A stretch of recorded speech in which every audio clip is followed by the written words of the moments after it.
Shalom, shalom. Want to give all praise to Yahweh Ba'ashem Yahushai, Ba'ashem Rakakadash, double honors to the apostles and elders of Great Millstone who rule well. Salutations to the Akim out there, spreading this truth like wildfire, in all truth and in all sincerity. And shalom to the real sisters out there.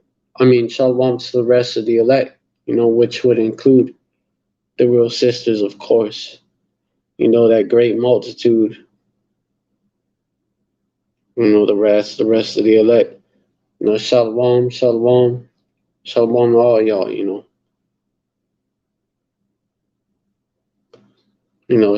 Yeah.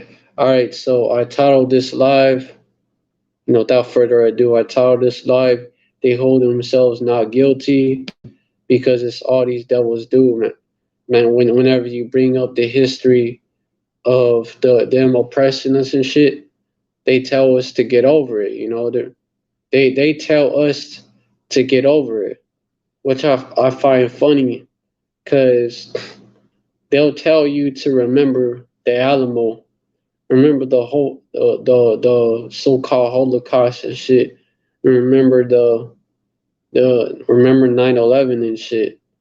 They'll tell you to remember all that, but forget slavery, forget the lynching, forget the genocide that happened of the tribe of Gad. Forget that the Southwest was stolen from the so-called Mexicans, tribe of Issachar.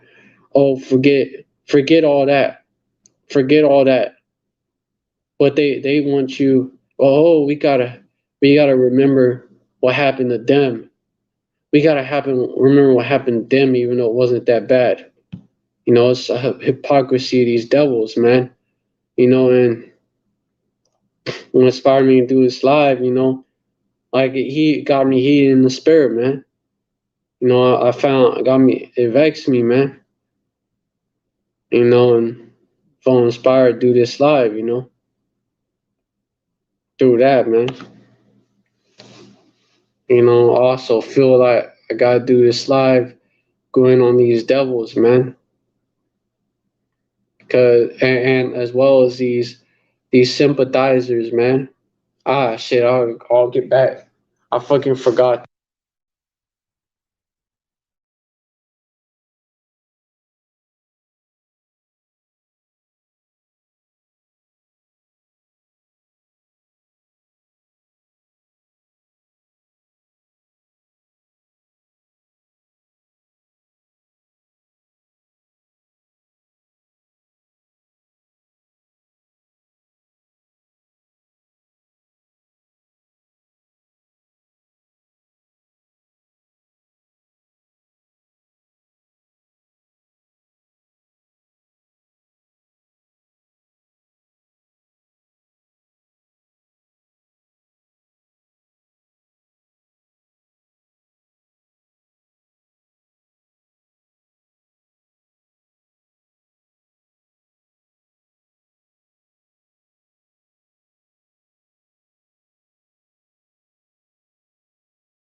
back.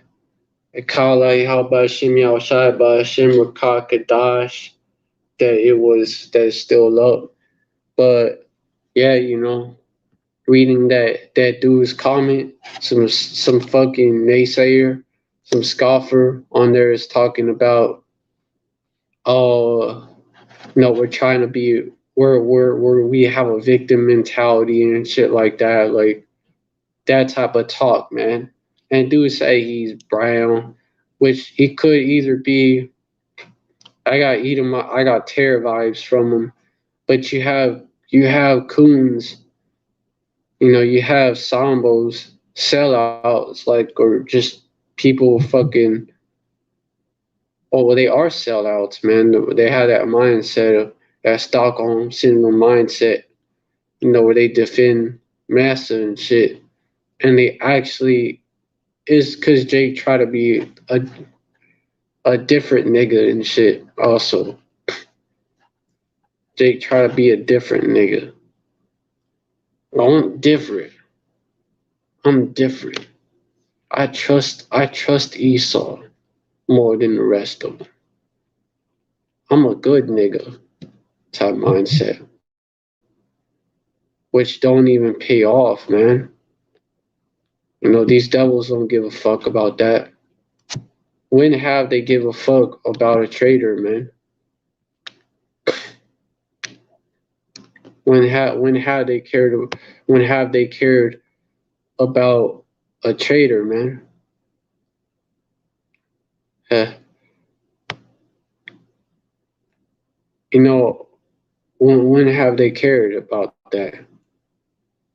By the way, in this live, I could also go over some. I'll go over some prophecy updates as well. Might as well. Prophecies is always popping off, but yeah. Hold on. Let me get a scripture on that. Whose possessors slay them and hold themselves not guilty. And I just want to address that, man. That shit was stupid, man. Because these same people will fucking be like, will fucking want you to remember every single thing that happened to them, man. They still can't forget OJ, man. They still can't forget OJ. They're still hating on him. They still can't forget what OJ did, you know, what he's accused of doing, anyways.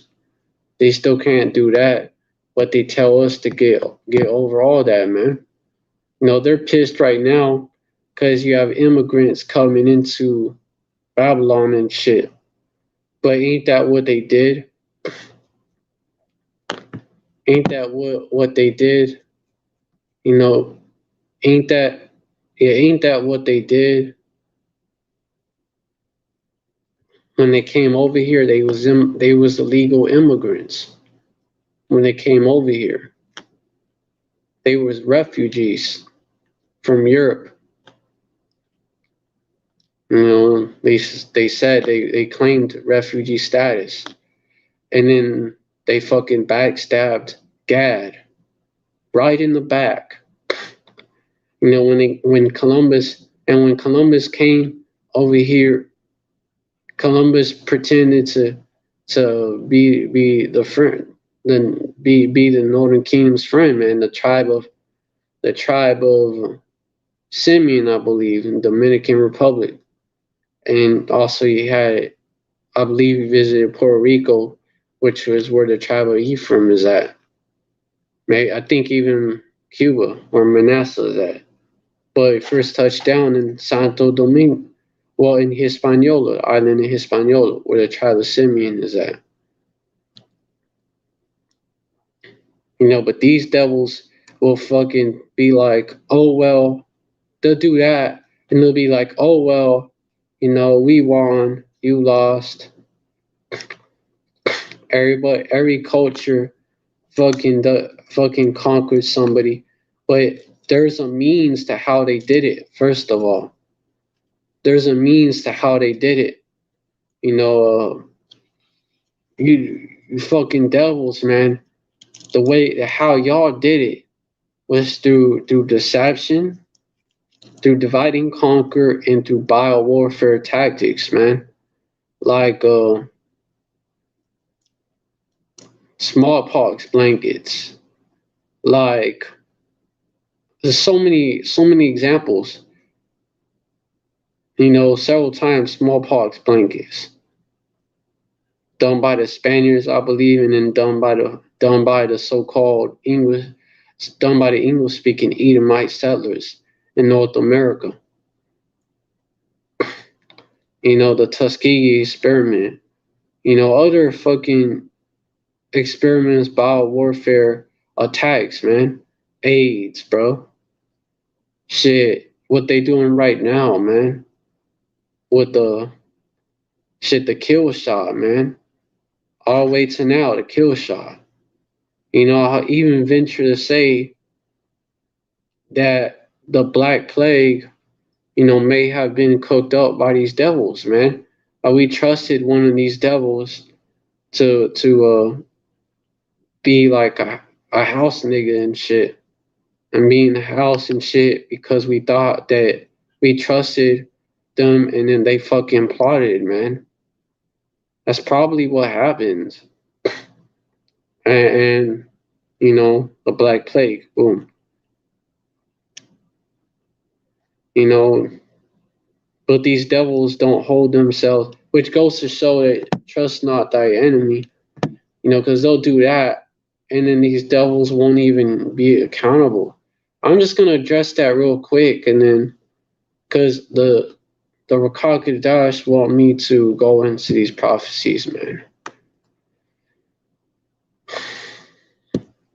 I feel pressure from the Rakakadash to go into these prophecies because they're popping off. So I feel like you want me to go into these prophecies. So I gotta get on it. Ecclesiastes 12:10, never trust thine enemy, for like his iron rust is, so is his wickedness, because we watching over here. You don't trust your enemy because of that. And then he's gonna fucking blame you and take no accountability. Oh, so-called blacks sold so-called blacks.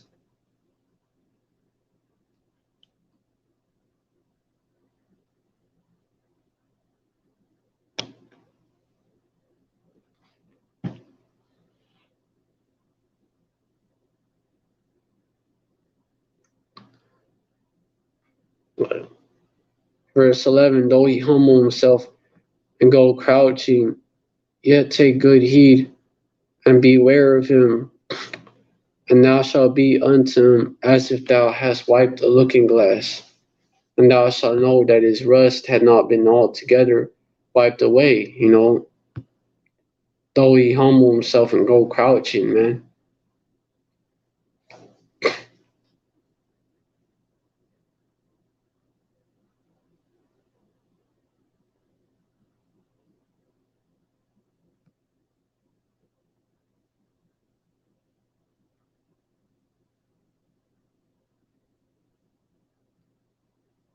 And that's what these devils did every fucking time they came over here, man. Every time they did, every time they came to where Jake was. Not just Jake, to these other nations as well, but starting off with Japheth, really, and then they try to do the same to the Persians and Medes with Haman, and then that's just their MO, they do that. And with Jake, it came over to where we was. It came over to where we was,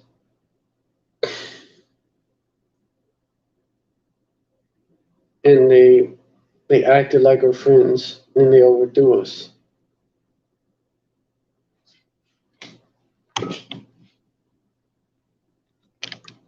And that's what they're doing again. even right now. And then they're going to hold themselves not guilty. Verse 12, set him not by thee, lest when he had overthrown thee, he stand up in thy place. Neither let him sit at thy right hand, lest he seek to take thy seat. And now at the last remember my words, and be pricked therewith.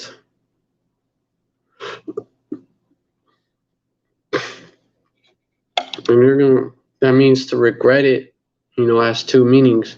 One, to regret it, it's the obvious meaning. Also, they trying to hit you with the dip in the chip, and you're gonna regret that too. You're gonna be pricked therewith. Verse 13, who will pity a charmer that has been with the serpent or any such as come nigh wild beasts.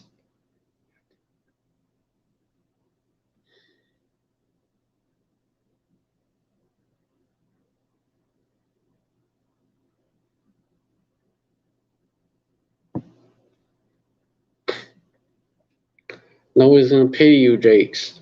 And then this devil is gonna hold himself not guilty.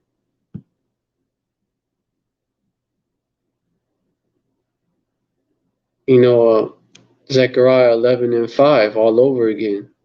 Well, hold on. Verse 15, for a while he will abide with thee, but if thou begin to fall, he will not tarry. Well, hey, that's something else too.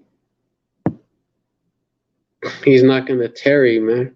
He's not gonna be by your friend whenever. He's not gonna be your friend when that's not convenient for him no more. When you're no longer used to him. Verse 16.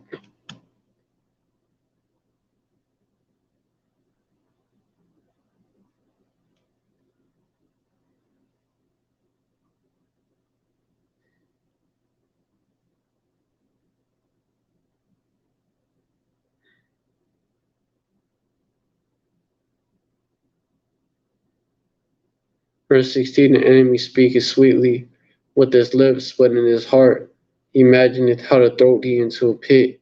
He will weep with his eyes, but if he find opportunity, he will not be satisfied with blood. He's not gonna be satisfied. He's well, once he gets the upper hand, you know, after he got you thinking that he was on your side, he's not gonna be satisfied with blood.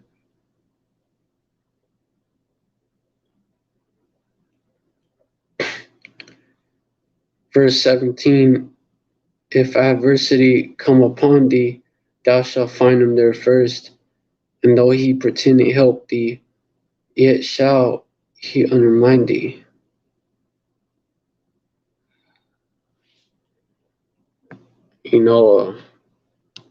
That's just devil's MO, man. That's why nobody, that's why the most feared words are, I'm from the government and I'm here to help. Because this devil, he's not really here to help. His help, come with strings attached, so-called help. That's why.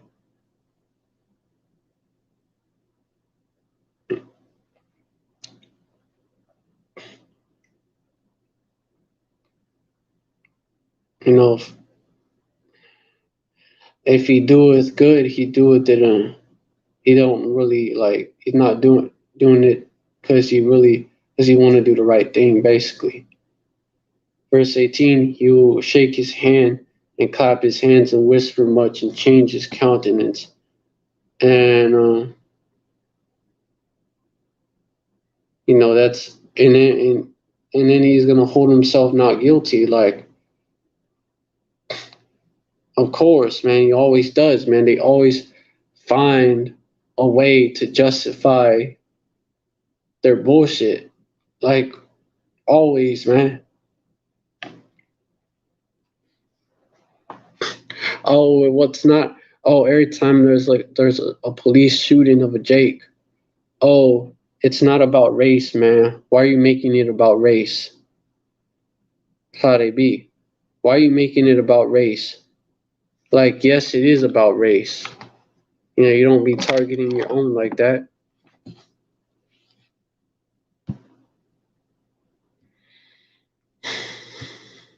But these devils, you can't expect honesty from them. No, shit, Salakia. Salakia, Salakia. Let's close that.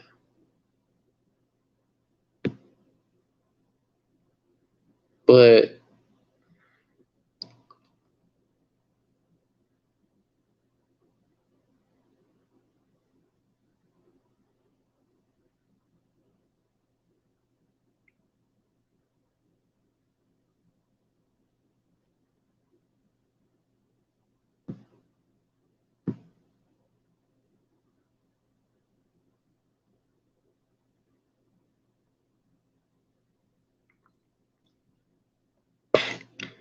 all right, let me get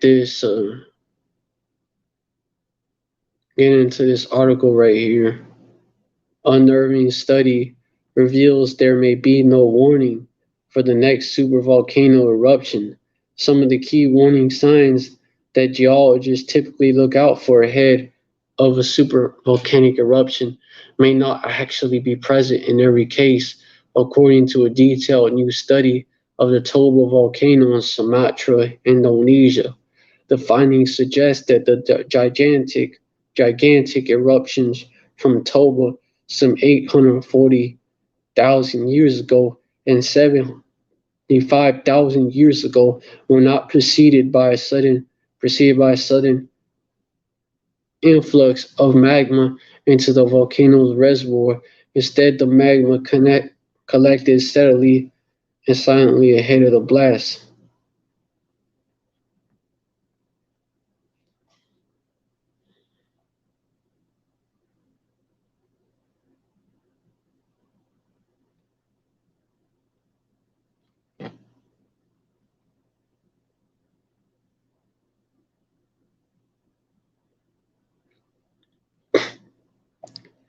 Crucially, though, a second super eruption needed less than half the time for magma to build up in the first 600,000 years rather than 1.4 million years because of the gradual increase in temperature of the continental crust around the magma reservoir. And they're claiming that it's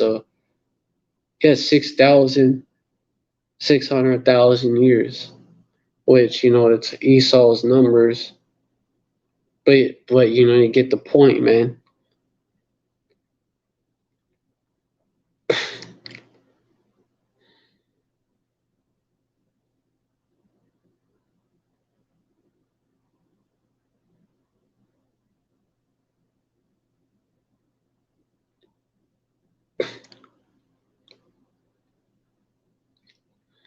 This is a vicious circle of eruption, says geologist.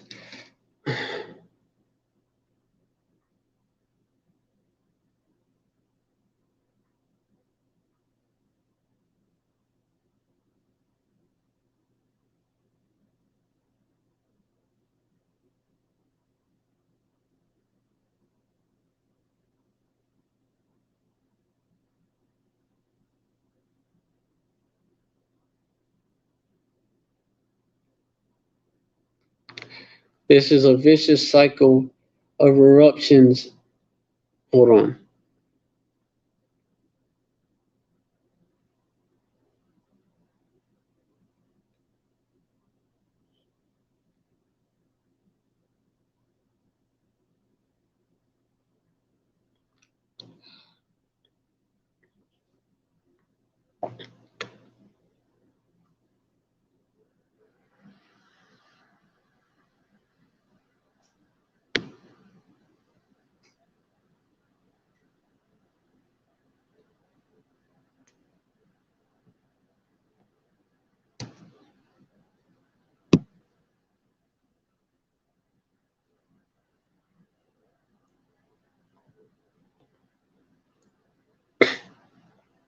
This is a vicious cycle.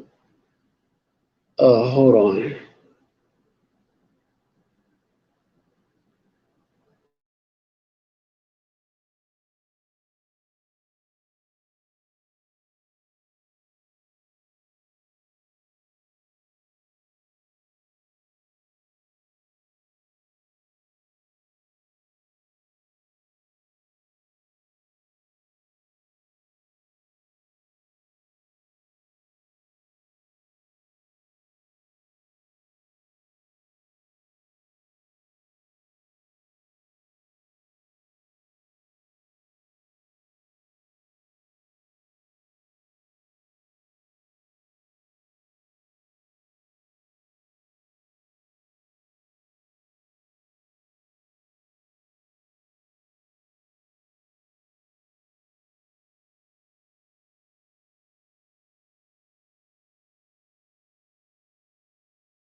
All right, let me get started on this live again.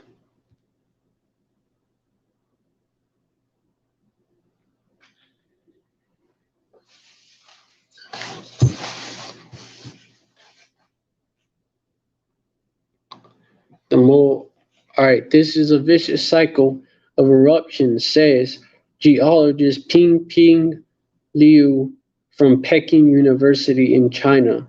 The more the magma heats the crust, the more the slower the magma cools, and the faster the rate of magma accumulations becomes. To reach their conclusions, the team analyzed the chemistry of circons around Toba, minerals produced by explosive volcanic eruptions. Uranium decays into lead inside circon, so the researchers were able to use mass spectrometry, spectronomy, spectronomy, spectrometry scanning to determine the age of the miracles. They gave them timelines of both of both the eruptions themselves and the buildup of magma preceding them. Researchers can also use the same technique to gauge how much magma might have already collected in a reservoir. Specifically, the researchers estimate that around 320 square kilometers, 124 square miles of magma could be lurking under Toba Lake today, a caldera created by previous eruptions and since filled in by snow and rain. The island sits at its center, pushed up by the magma deep below the surface. So weird. We can see that this island is gradually increasing in height, indicating the volcano is active and that magma is accumulating underneath, says Liu. Liu.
Oh shit.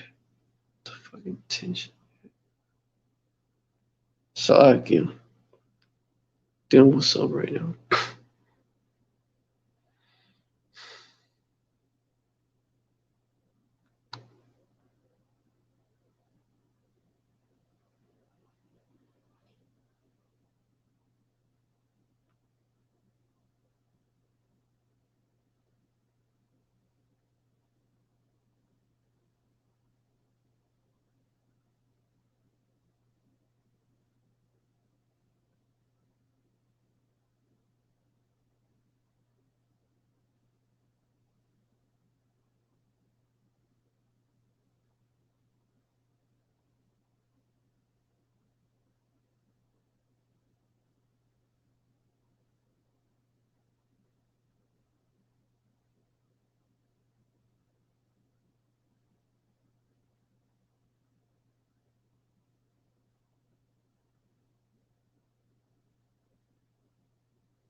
Scientists estimate that there are around 5 to 10 volcanoes around the world capable. And we can see that the island. Okay, scientists estimate that there are about. Okay, we can see that the. Okay, scientists estimate that there are around 5 to 10 volcanoes around the world capable of super eruption. One that would. Okay, let me read this quote. We are. We can see that the island. It says it's increasing in height, indicating that the volcano is active. Ah, shit. And that the magma is basically is causing that shit. It's causing it to do that. Scientists estimate that there are around. But I may have already read that, but I repeated it just in case I didn't. Scientists estimate that there are around 5 to 10 volcanoes, just FYI, all right, for Yakim. But scientists estimate that there are around 5 to 10 volcanoes around the world capable of a super eruption, one that would catastrophically affect the global climate. Tobo volcano could be one of these. And if one of these devastating events is on the way, then we need to know about it. And hold on, Akim, I gotta take care of something real quick. I'll be back. But that's interesting considering what's been going on with the La Palmas volcano and shit.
Alright, Shalom, Shalom, I'm back.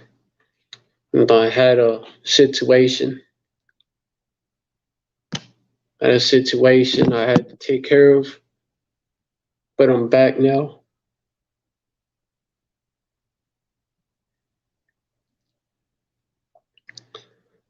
Alright, what was I getting into?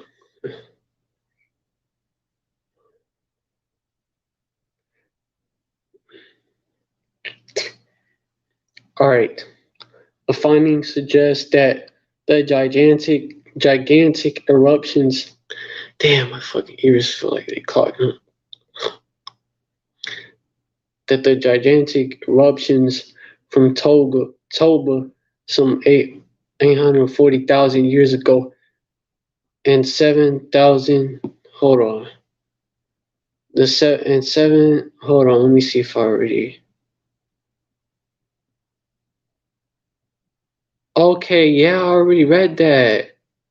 Scientists estimate that there are around 5 to 10 volcanoes around the world capable of a super eruption, one that would catastrophically affect the global climate. Toba volcano could be one of these, and if one of these devastating events is on the way, then we need to know about it. It's thought that the supervolcanic eruptions from Toba could have blanketed a layer of South Asia and a substantial layer of ash, with some studies putting forward the hypothesis that the most recent caused a decade-long volcanic winter where temperatures plunged across the globe. How humanity would respond were such an event to happen again, everything from food supplies to population migrations isn't clear. While we might not get a huge amount of notice when the next supervolcanic eruption is on the way either.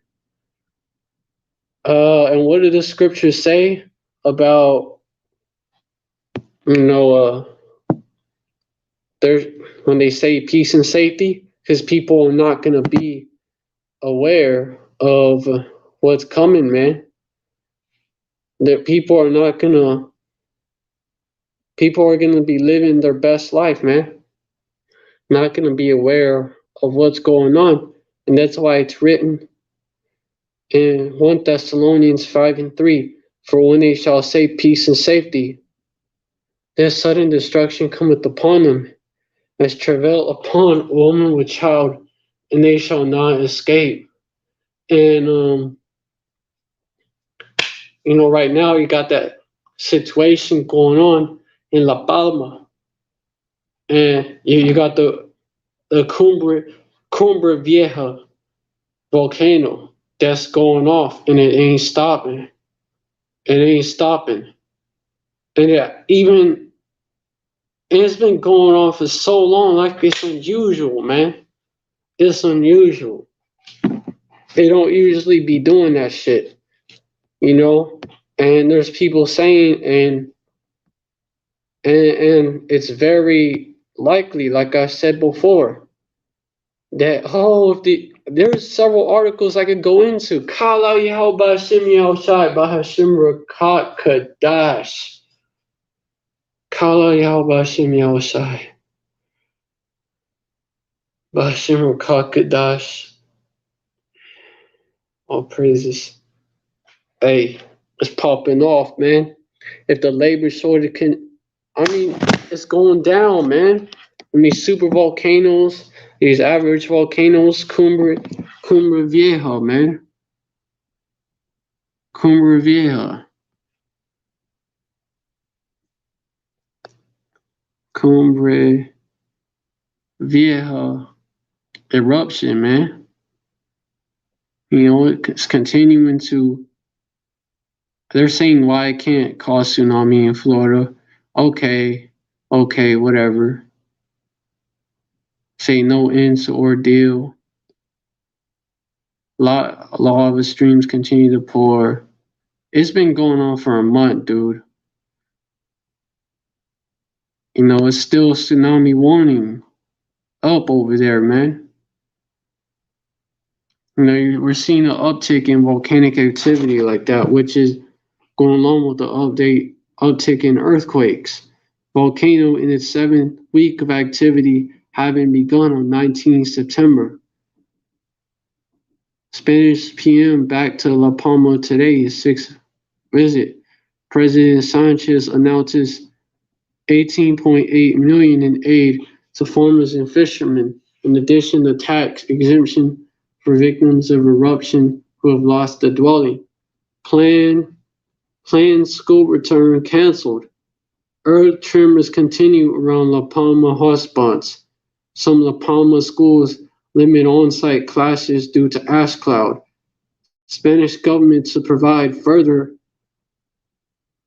70 million euros among its support measures. Concerns about La Palma air quality following main cone collapse. Over 35,000 earthquakes and tremors recorded in La Palma over the past month.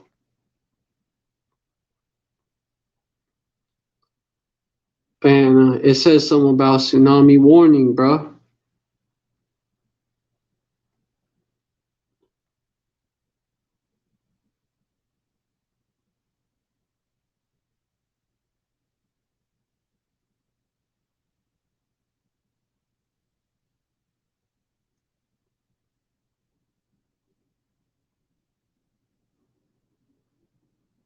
I get this. As Spain pledges born La Palma aid, some islanders ask where's the cash. Spain will provide whatever is necessary for La Palma to recover from the destruction wrought by weeks of volcanic eruptions. Its prime minister said on Thursday. Some residents said financial aid has been slow to arrive. Visiting on Thursday, Pedro Sanchez said financial assistance for housing would be tax exempt and that taxes on air travel to and from the island part of the Canaries archipelago of northwest Africa will be subsidized for a year. "Quote unquote, we're not going to spare any resource, energy, or personnel to tackle the reconstruction tasks," he said. "Quote unquote, the Spanish government is providing all possible resources to ensure the well-being, serenity, and safety of La Palma residents." Lava has destroyed more than 2,000 properties on the island since the Cumbre Vieja volcano began erupting in mid-September, and thousands more have fled their homes as a precaution, prompting the government last month to pledge 225 billion euros, $260 million in aid. Lava continues to flow down the side of Cumbre Vieja, the volcano on and if it starts a tsunami, man, shit, I ain't even gonna do that. And if it starts a tsunami, if it does a tsunami, it's gonna create a tsunami. It's gonna like cause even more damage, man. That shit could collapse the economy. I mean, it would. Like I could see it collapsing the economy because the economy is already like fucked as it is, man. And I'm about to get into an article on that after addressing this. Because these are the times we're coming into, man. You know, the times that the prophets have been speaking of since the late 60s, early 70s. Those times are here, man. Those times are here. You know, the vision is speaking, man. You know, y'all thought this was never going to happen, you know, basically. But as you can see, it's thought shit is hitting the fan, you know, and not even all of it is hit yet. Only some of it. No shit. This shit is happening. This shit is happening, and the doors of repentance are closing, man. The doors of repentance are closing, and they're about to fucking be locked. You know, locked, and secured with a padlock that can't be broken. And you're gonna be stuck out there.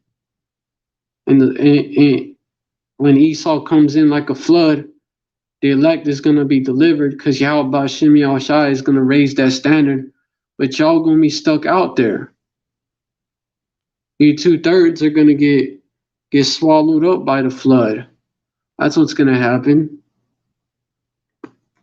Now you 2/3 out there wanna worry about y'all over here trying to shit. Worrying about everything but these prophecies, man. Worrying about everything but getting right, man. Y'all when it comes to y'all when it comes to folly, like shit, shit. Like that Travis Scott Astroworld concert, man. Where y'all literally fucking stampeded each other to fucking go in there, killing 8 people. Y'all fucking ran over people just to get into an Astroworld concert. You 2/3, man. You're out here doing the most when it comes to folly, but to do good, when it comes to doing the right thing, when it comes to repenting, y'all don't know nothing about it.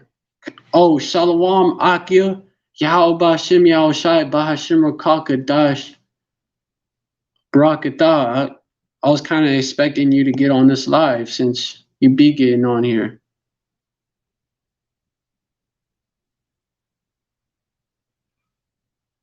Shit. All right. Yeah, I was kind of expecting you to get on here because getting on here consistently.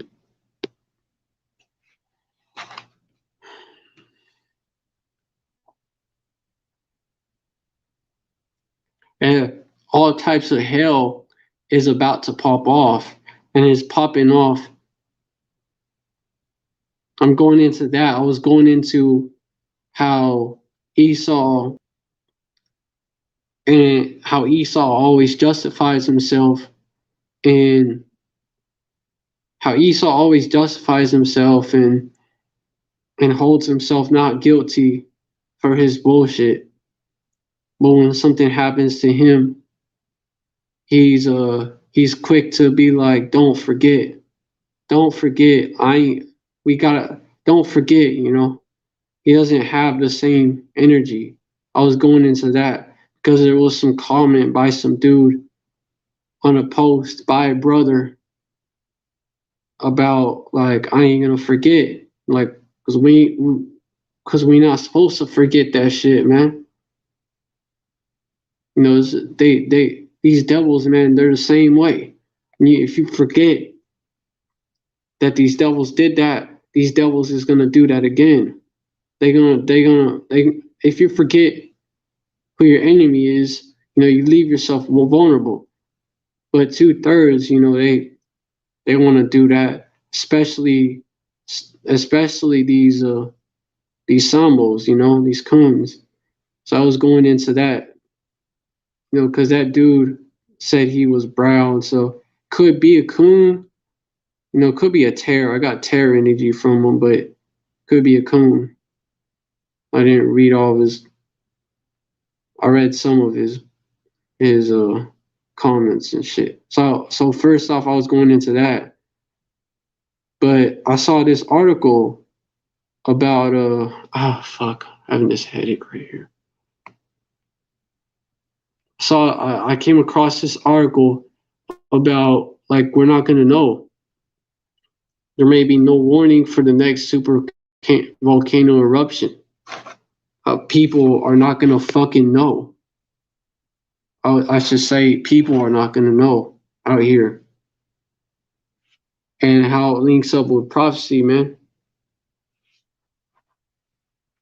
Everybody's gonna think shit is fine and dandy and shit. Gonna be living their best life when shit really hits the fan. When all the shit hits the fan. and it's gonna happen soon. Well, this is what's about to happen while 2/3 are focusing on folly, man. While 2/3 are fucking killing each other over folly, man. Running each other over folly. Because I found an article about how 2/3, you probably had Edomites as well in that crowd, some Edomites and heathens as well. But you had Jake show out for that. Yeah, you had 2/3. You had 2/3 attend that shit, man. The Travis Scott Astroworld concert, man. And they fucking stampeded over each other. While that shit's going on in La Palma, while you got other super volcanoes that they getting ready to erupt, you got that World War III situation heating up. You got the economy is about to fucking tank. The economy's fucked. Even CNN is putting it out there, man. And while that's going on, you have motherfuckers doing this type of shit over a concert, bro. At least 8 people died and scores more were injured when chaos, including a crowd crush, broke out during opening night of rapper Travis Scott's Astroworld Music Festival in Texas Friday, authorities said. A mass of concert goers at Houston's Energy Park began to compress to the front of the stage at around 9:15 p.m., causing mayhem and some people to get hurt. Houston Fire Chief Samuel Pena told reporters early Saturday. People started to fall out, became unconscious, and it created additional panic, Pena said during a press conference. At around 9:38 p.m., Pena said a mass casualty event was triggered as the number of victims grew and emergency responders became overwhelmed. At least 23 people were rushed to a hospital, including a 10-year-old, authorities said. Of those hospitalized, 11 were in cardiac arrests. Some 300 people were treated at a field hospital on the scene. Yep. At least 11 people were taken to a local hospital, cardiac arrest, heart attacks, because Jake wanna, because 2/3 be on some other shit. Horrifying videos on social media showed first responders performing CPR on an unconscious person as the concert continued. Another clip on social media showed someone being rushed on gurneys. And you know what? There may be some deeper cause to this because of the amount of people that took the juice. And what's in the juice, it has those nanobots, the hydras, fucks with your DNA, the graphene oxide. Honestly, wouldn't be surprised if that had to do with that shit as well, man. Because that shit's just like venom.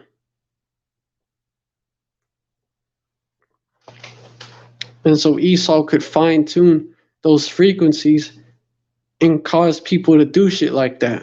I honestly wouldn't be surprised if that's what Esau did.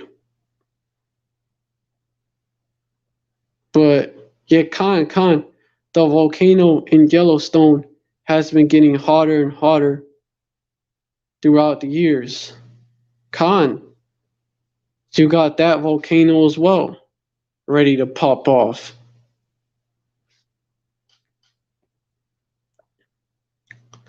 And even if it'll pop off like during Jacob's trouble and shit, the nukes would definitely set it off.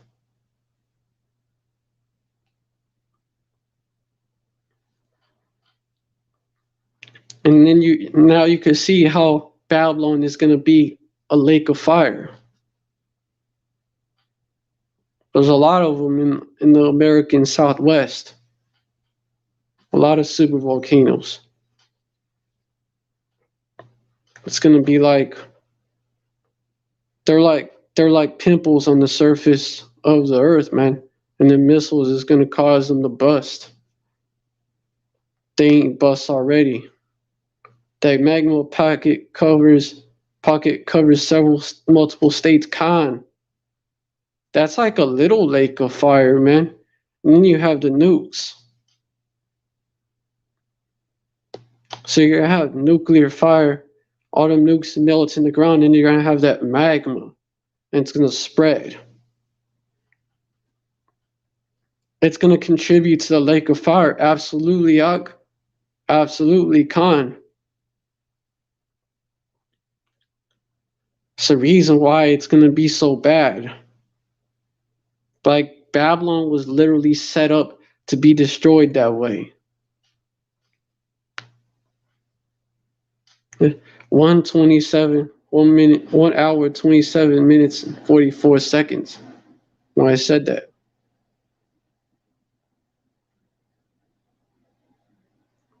Confirmations.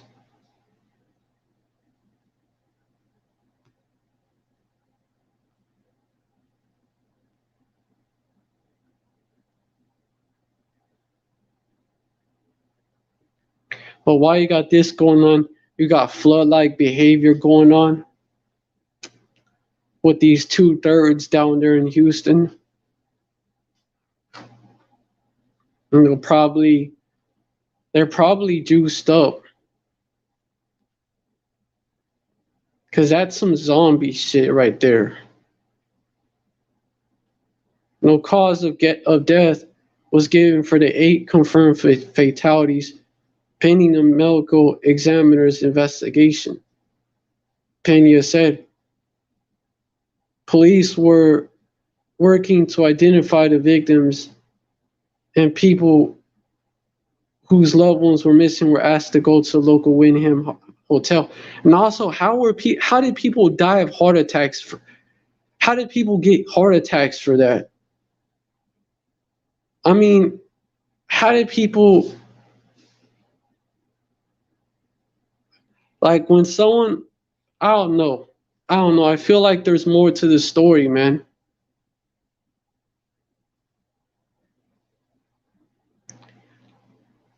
I feel like there's more to that story.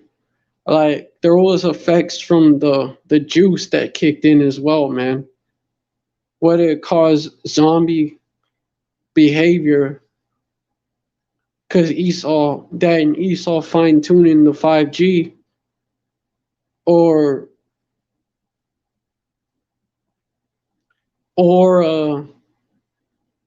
they were fucking falling out from the juice, man. And Esau covers it up, or both. And Esau covers it up, man. Like Esau covered up when all them pilots quit because they didn't want to take the juice.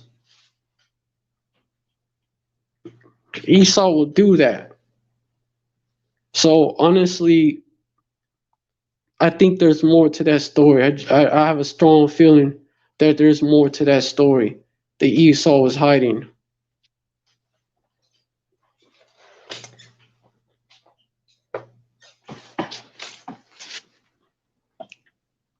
Because this devil, he's a professional liar, man.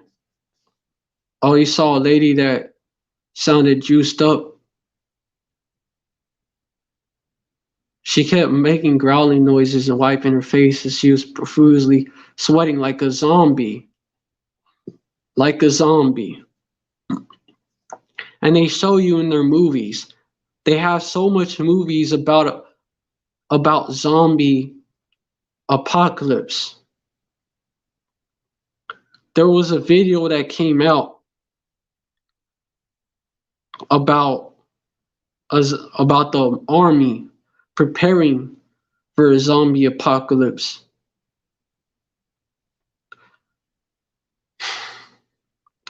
The CDC has issued warnings about it in the past. I believe, and there's videos, there's movies, predictive programming like Resident Evil showing a zombie apocalypse.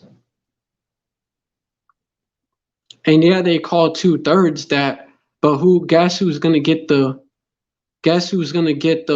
juice, man?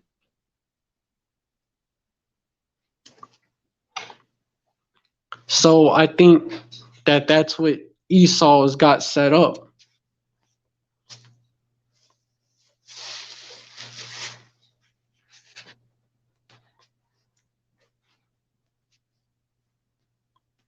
And I got that article on how CNN is admitting that the economy's fucked, man. They're admitting that if hold on.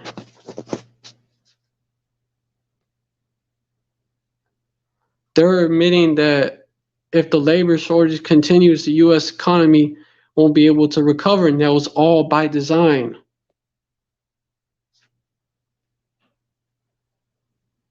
Because they're pulling the plug on this shit, man.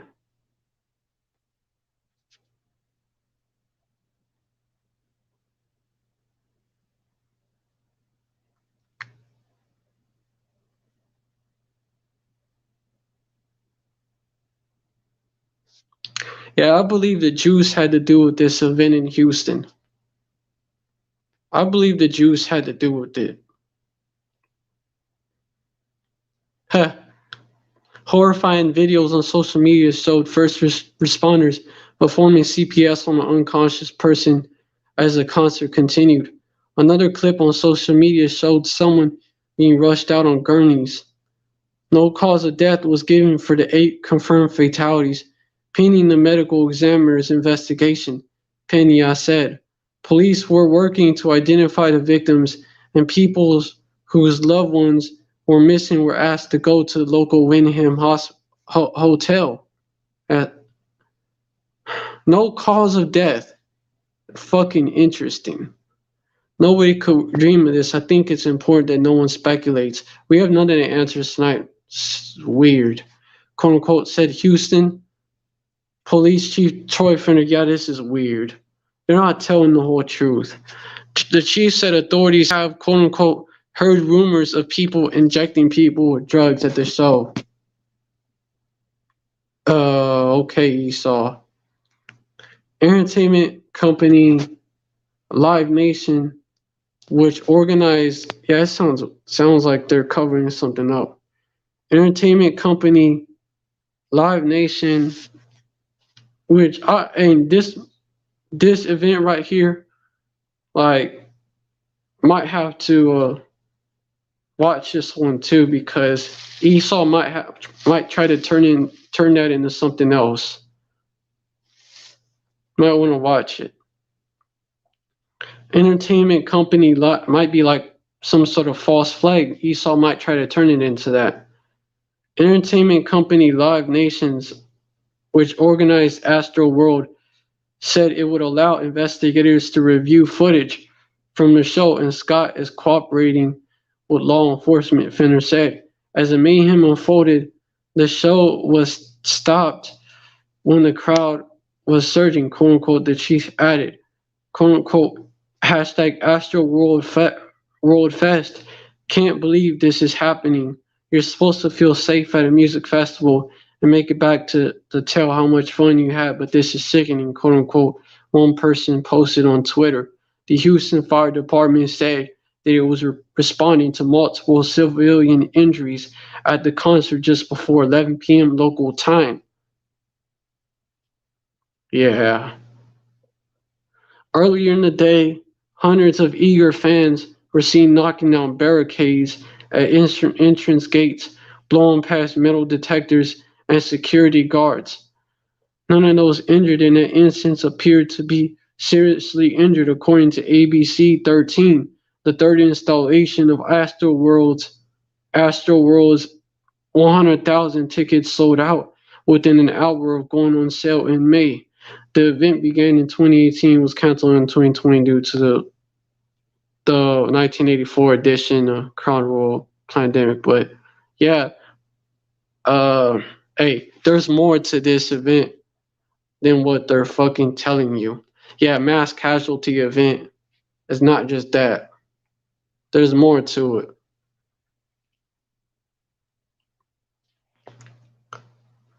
Oh, have I seen GMS testimonials in Vision? That brother had. Oh, your brother had about zombies looting? Lot. Oh, not a direct brother, just brother in the truth. I may have. I did see a video about zombies looting. It was a dream of. It was about zombies and shit. Think it had something to do with that, but what you're talking about may be a different one. Because there's brothers having dreams about that. And that's scriptural as well. You know, before it pops off, people are going to be having dreams about it.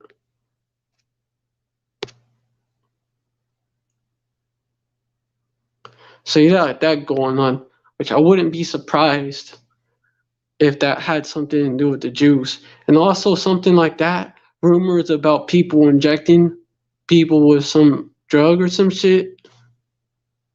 And Bill hates Jake talking about biowarfare attack. Dude, I wouldn't be surprised if they say that if they try to make it into something, they change the narrative.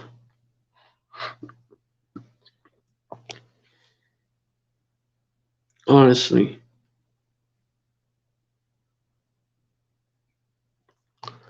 Okay, let me get.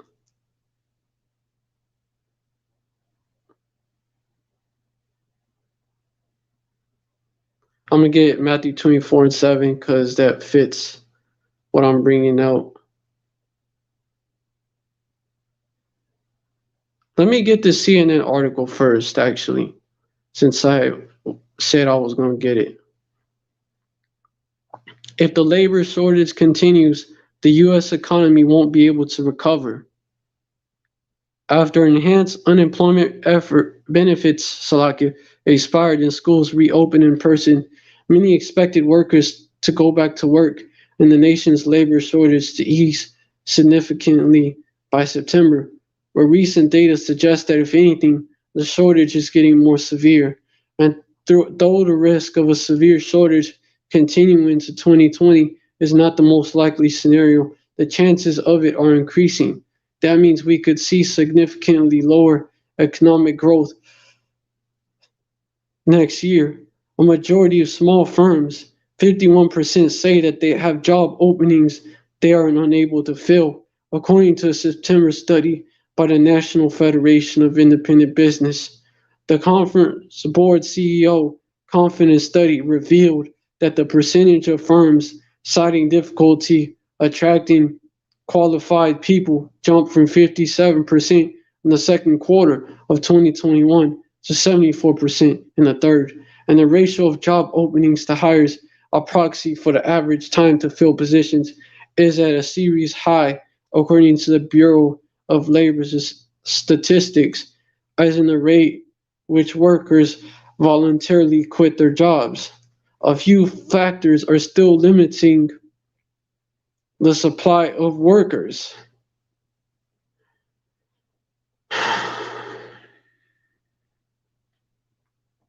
I'm having a, I'm not feeling too good right now.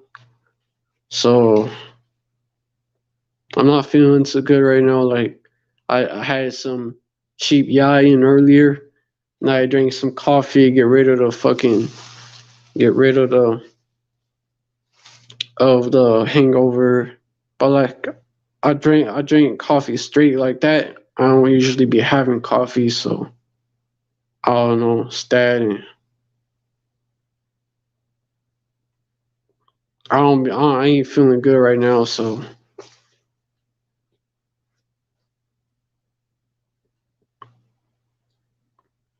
that's why I'm also why I'm sounding the way I'm sounding. Just FYI.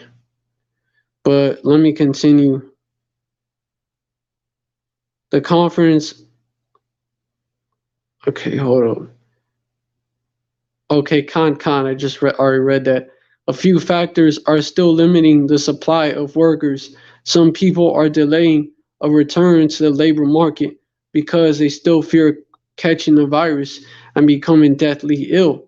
You know, they believe that shit catching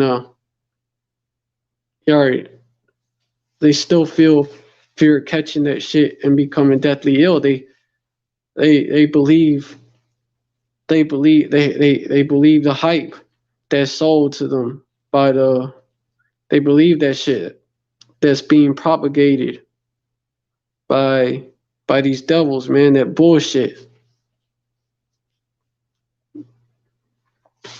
bullshit propaganda. The federal mandate for large private employees to require workers to be V'd up or to be V'd up or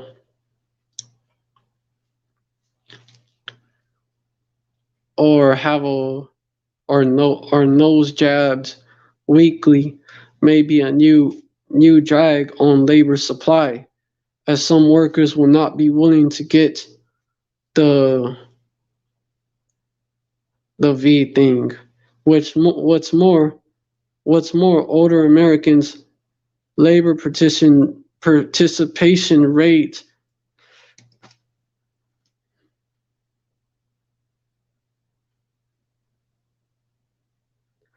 which measures the share of a population that is either employed or looking for work, significantly declined during the pandemic, and there are no signs of it recovering either because older workers are at a higher risk of are so-called are at a higher risk of catching the shit, or they feel financially prepared for retirement given the surge in stock and home prices in recent years. So these are okay, let me continue. In addition, many working age Americans have become more selective in terms of the jobs that they're willing to consider or have decided to stop working altogether. Of course, how selective people can be depends on how long they can survive without a paycheck. And in the last 20 months, a significant share of households was able to increase their savings because of reduced spending, enhanced government support, and a large increase in home and stock prices. But these savings will not last forever. The most high, oh, Salakia, slipped up. The most likely scenario is that many Americans will return to the labor market in the coming months, leading to some easing in labor shortages. That said, there's a significant chance that the dearth of workers will continue into 2022 when businesses have difficulty recruiting and retaining workers. Wage acceleration follows, according to the September jobs report. average hourly earnings increased at an annual rate of 6% over the past 6 months. This is more than double the average rate over the decade prior to the pandemic. Such wage acceleration will take a break, so I could take a bite from corporate profits and may lead companies to raise prices. What's more, not only did labor costs dramatically accelerate in 2021, but the inability to find workers impacted some companies' operations and contributed to lower profits, meeting demand for 3 million to 4 million more workers as the U.S. economy continues to reopen in 2022 will be a major challenge.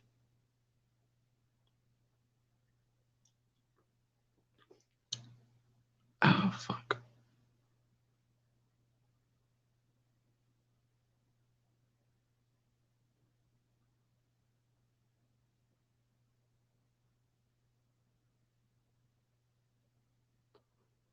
And they're setting the stage. So this is their excuse for why they're going to collapse the economy. This is the storyline that they're going with.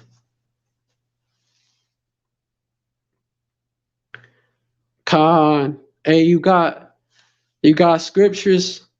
You got scriptures, Akya.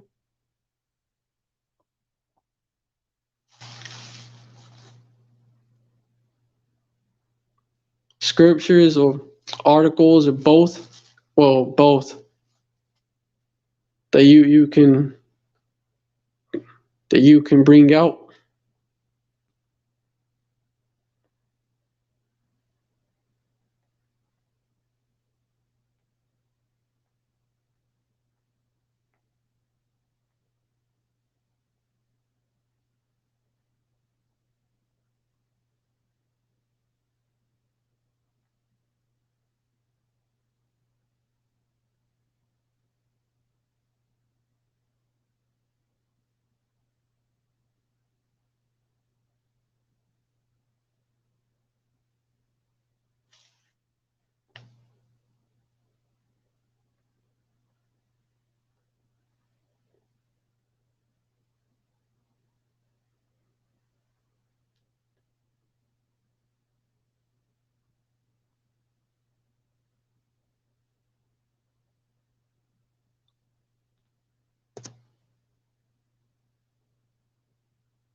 Going in on these prophecies popping off.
Oh, con.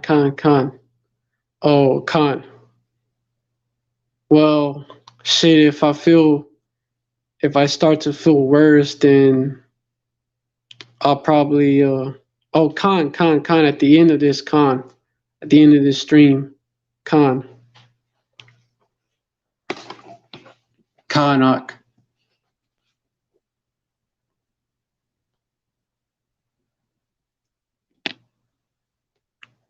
But if you can bring out scriptures on this, like shit, I dropped the link like right now.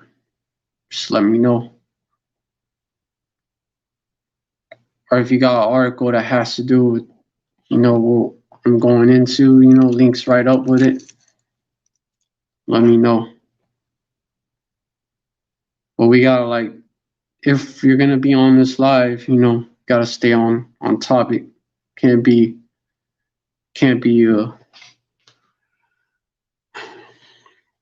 going off in a tangent too much. Gotta try to check that. But yeah.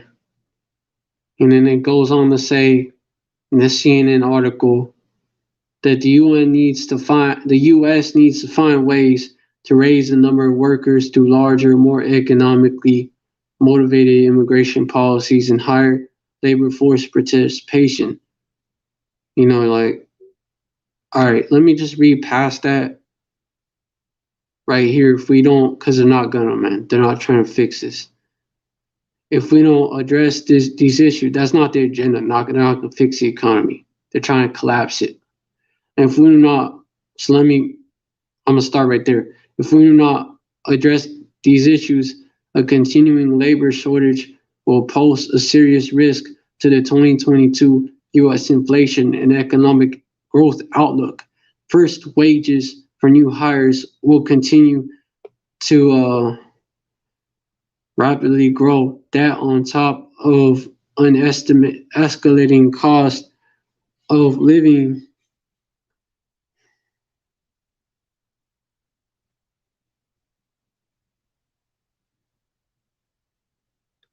will increase wage growth for workers who stay in their jobs.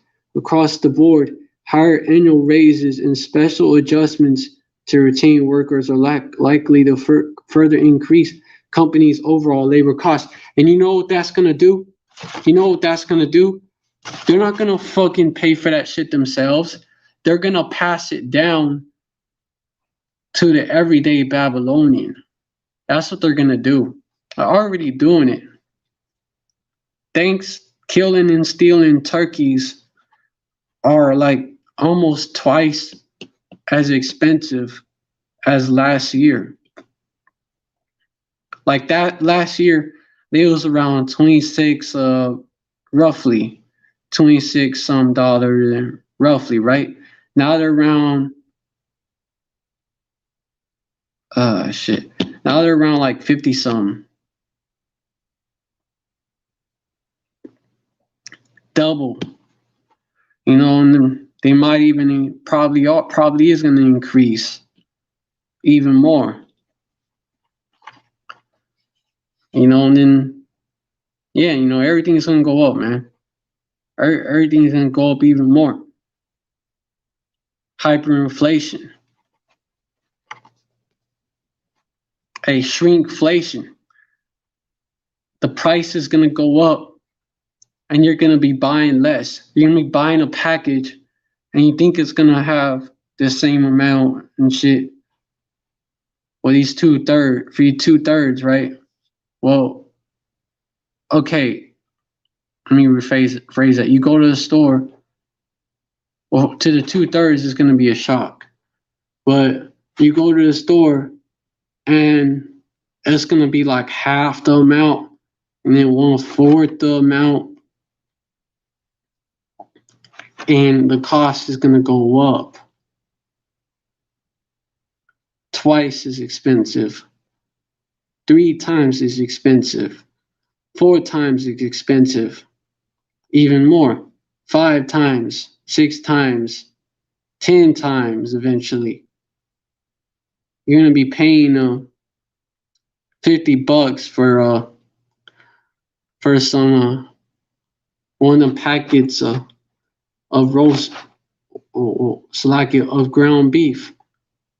You're gonna be paying like them little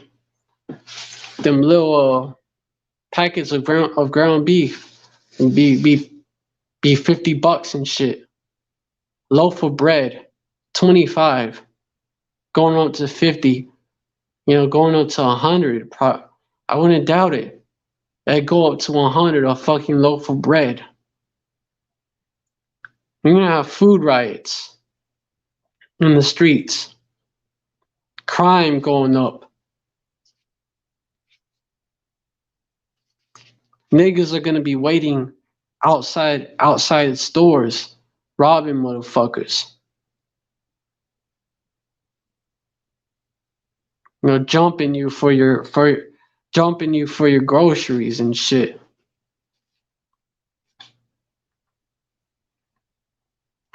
Just because there's gonna be a lot of homeless, so they're gonna be out there, and they're gonna be out there. They're gonna be starving. Yeah, so you're gonna have that. You're gonna have, especially you broads, getting jumped for your groceries. There's several scriptures that go into this. One is in Matthew chapter 24.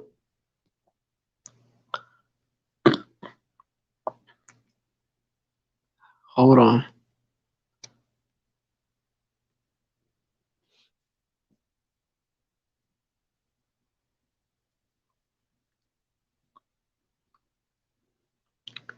Man, them coffee jitters be fucking with me. Bad.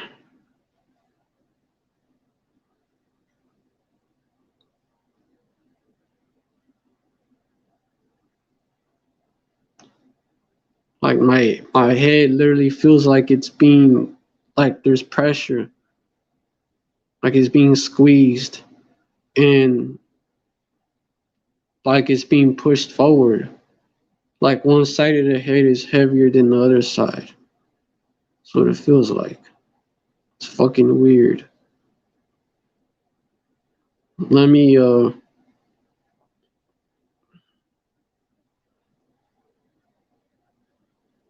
there's a scripture that reminds me of. Of course, I could get this one right here, Matthew 24:7. For nation shall rise against nation, and kingdom against kingdom, and there shall be famines, shortages, same thing, and pestilences and earthquakes in diverse places, and volcanic eruptions go along with earthquakes. Verse 8, all these are the beginning of sorrows. And also this right here, iniquity, because iniquity shall abound. Verse 12, and because iniquity shall abound, the love of many shall wax cold. Hey, it's already bad out here. Imagine when people are starving. It's gonna be worse. And it's only gonna get worse before it gets better. Second Ezra's chapter 15. Oh, Khan 19. A man shall have no pity upon his neighbor. It's gonna get this worse. Let me get the scriptures before, man. Because these cities are gonna fucking be they're gonna be death traps, man. Verse 15 for the verse 14. Woe to the world and them that dwell therein. Verse 15 for the sword and their destruction draweth nigh, and one people shall stand up and fight against another, and swords in their hands. Yup, it's gonna lead to that. Because these niggas, they're gonna try to jump the wrong nigga.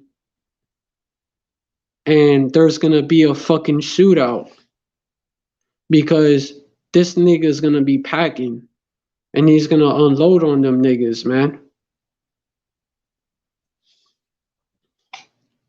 And then you're gonna have store owners that are packing as well. You're gonna have both rioters and store owners that are packing, and you're gonna have fucking shootouts because both sides, they're gonna have a reason for the store owner to defend themselves and defend their store, and the rioters because they're hungry.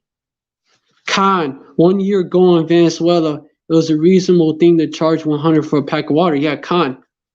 I have relatives from Venezuela. My mom is from Venezuela, tribe of Asher. She's actually from there, and it's yeah, yeah, yeah. Esau did a number on Venezuela. Esau did a number. Esau made an example of Venezuela. That's what he did.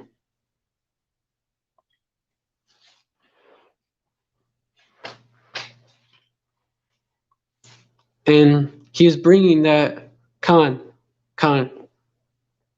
Yeah, he's bringing that to a Babylon. It's going to be worse here, actually. Oh yeah, well imagine when they're starving, they're zombies, Khan, and armed with rifles and shit, man. Here in Texas, they could fucking open carry, no fucking license. And they're already hungry, man. Not gonna give a fuck, and they're zombies. Like, there's gonna be shootouts, man.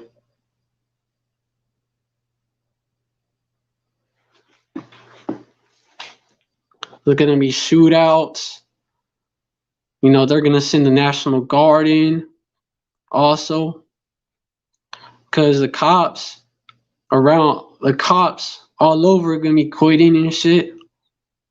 And Esau is gonna put pressure on the states that is not doing that shit. That's how he plans to choke them out, man.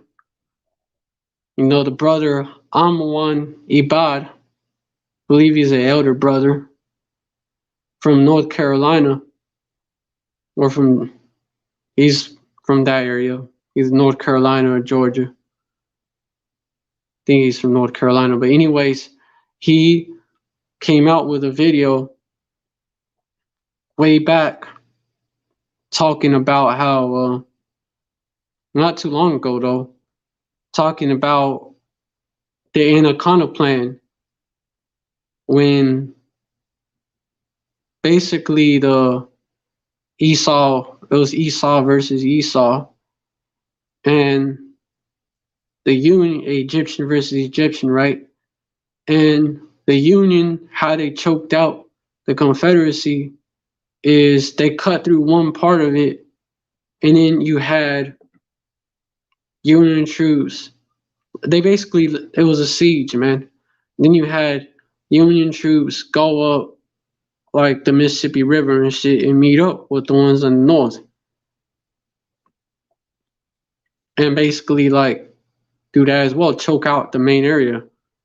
And if you look at how these devils are setting it up for them states that is not for mandatory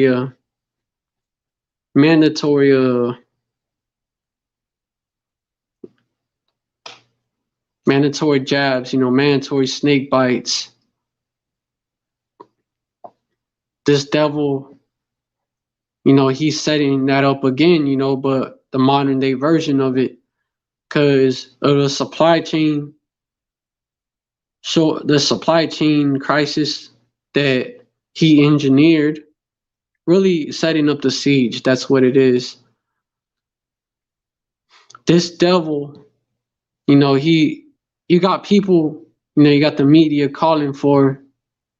I believe the White House has plans for that as well, if I'm not mistaken. I could probably get an article on that, to distribute this shit using the National Guard. And the states that won't play ball, you could see it happening. Oh, nah. Unless you mandate the juice in your state, we're not gonna give you no food. A siege. The new Anaconda plan, which is gonna start a spark up a civil war real quick, by the way.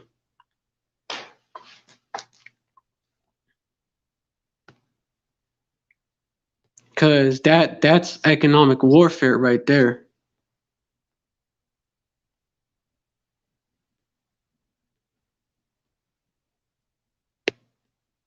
I could see these devils pulling that shit. After this CNN article, I could get that. It shows where Esau is going with this shit. Fuck. Why did they fucking share my data with third parties? No, I don't want y'all to share my data with third parties. Alright? Some pop-up showed up asking me that shit. From Warner Media. Let me continue where I was at. For the first time in decades, a scenario of a wage price spiral where higher prices and rising, a death spiral, man, where higher prices and rising wages feed each other, leading to faster growth in both, could actually hinder economic growth. Yeah.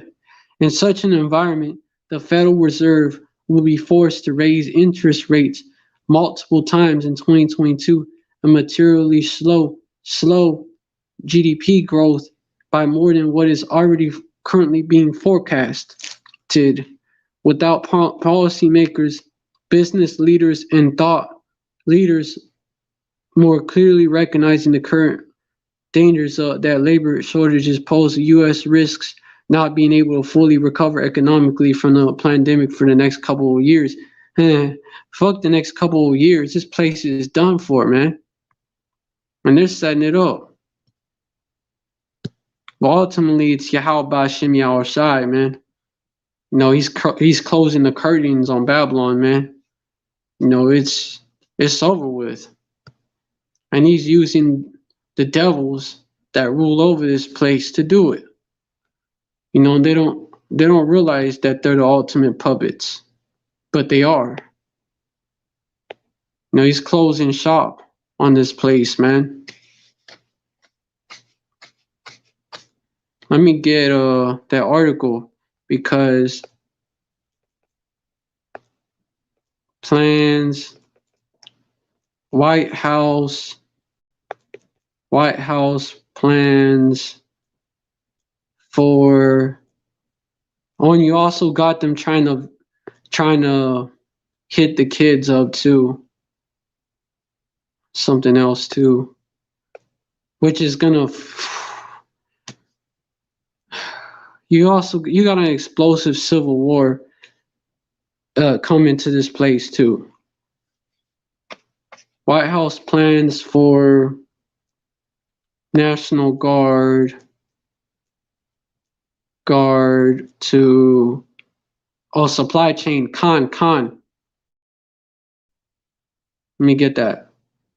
Cause you put the pieces together and you see that what these devils are trying to do. The White House, you're reading between the lines, right? Or get what I'm saying. The White House has considered deploying the National Guard to combat the supply chain crisis, but it's reportedly unlikely. Yeah, right. These devils got to play it off like that too, just to throw some doubt into it. So you'll be like, but see, they say it's unlikely. Whatever, man. That's that peace and safety talk. Just don't pay no attention to it. Don't let it sway you. National Guards walk from Union Station to the Capitol building as events get underway for President-elect Joe Biden's inauguration ceremony. Okay, Chilson doing that. Wednesday, January 2021 in Washington. All right. The White House has, that's the caption for the picture they're showing. The White House has explored using the National Guard to alleviate stress on the supply chain. The idea is unlikely to be implemented at the time. Ultimately, the UN could see them getting the UN involved in this because of World War III popping off as well. And because of World War III and the mandates. The idea is unlikely to be implemented at this time, though it is not off the table. Of course it's not, per reports. Last week, President Joe Biden announced the 90-day sprint, which included extending hours at ports. The White House has looked into deploying the National Guard as a potential solution to the supply chain crisis, according to reports from the Washington Post and CNN. Citing multiple people with knowledge of the matter, the Washington Post reports that the White House is unlikely to deploy the National Guard at this time, though a source familiar with the issue told CNN that the Biden administration has not eliminated the National Guard as a potential solution. When asked whether the government would consider sending the National Guard to help unload cargo ships in Southern California or help ease the national shortage of truck drivers, White House Press Secretary Jim Psaki said on Tuesday that the administration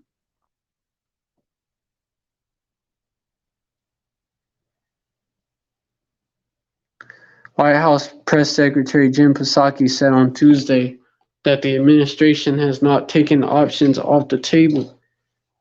Similarly, Transportation Secretary Pete Buttigieg told NBC that the National Guard has not been ruled out as a potential solution.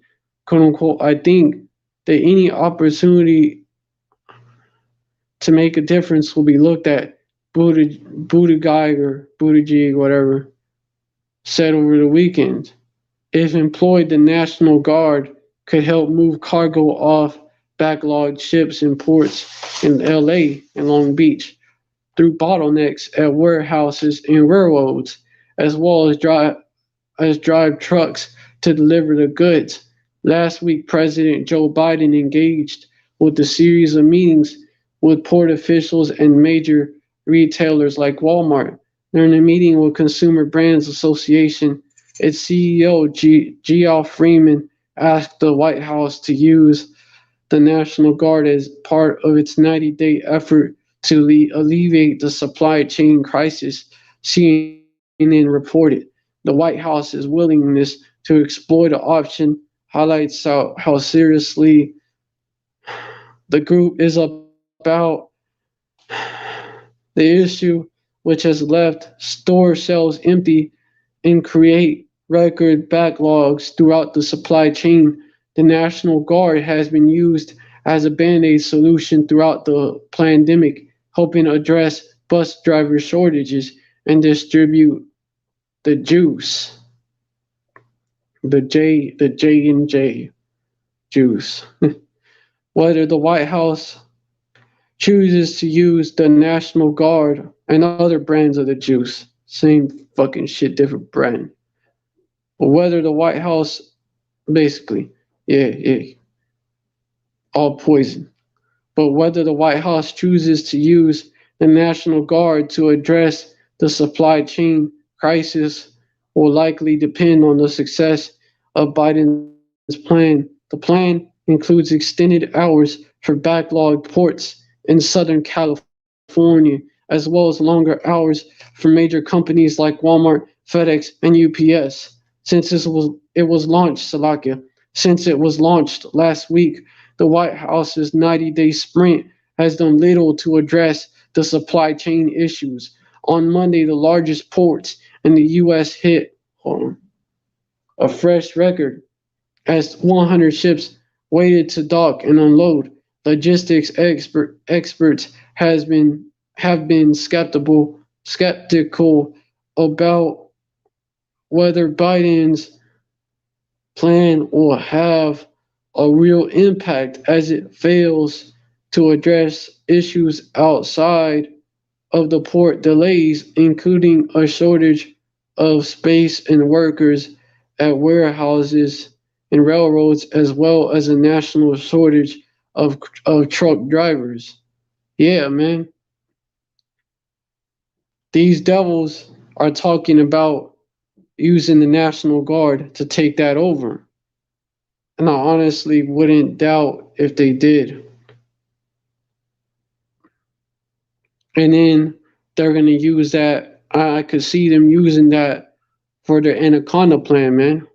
The new Anaconda plan to choke out the states that won't comply and shit.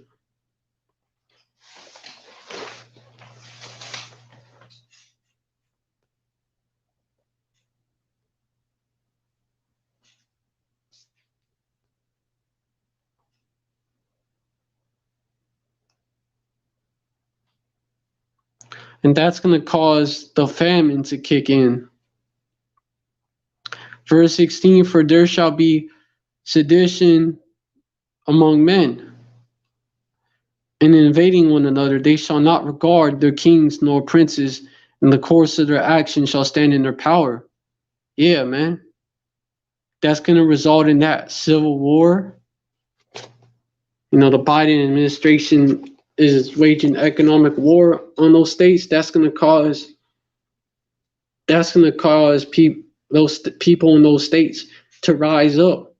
You know, these backyard militias are going to rise up, and they're gonna rise up, and they're gonna take matters into their own hands. Sedition among men. That's what these unrighteous decrees is gonna cause, and shall not, and invading one another, man. And then you're gonna have, even within these red states, you're gonna have municipalities.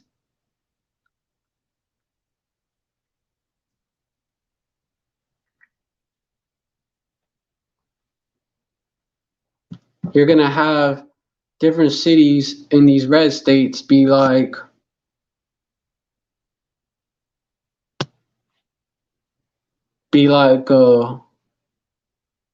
nah, we don't want to secede from the union and shit. We want to stay. So I believe that these states, like Texas and shit, how Esau setting it up, these states like Texas and Florida, these southern states, these red states are being set up for the unvaxxed. It's like the unmaxed to migrate to and shit. And then so they could starve them out into submission. And they're gonna start, and that's gonna also cause, it's gonna trigger a civil war, which they're gonna use as an excuse to take the guns.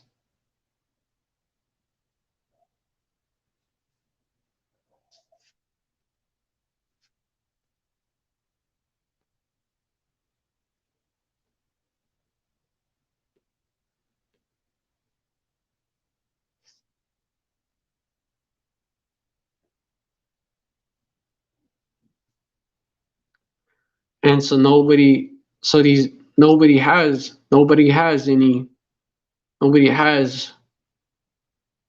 access, or nobody has guns except Esau and shit.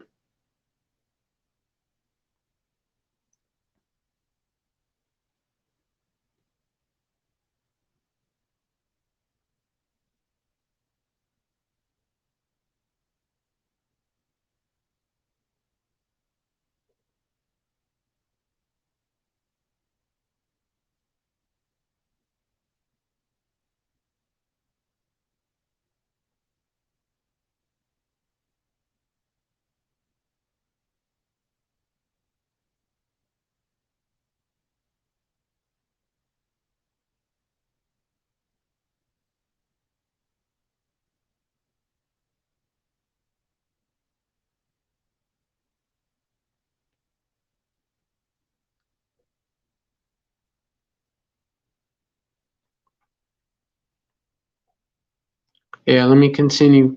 Last week, President Joe Biden engaged with a series of meetings with port officials and major retailers like Walmart.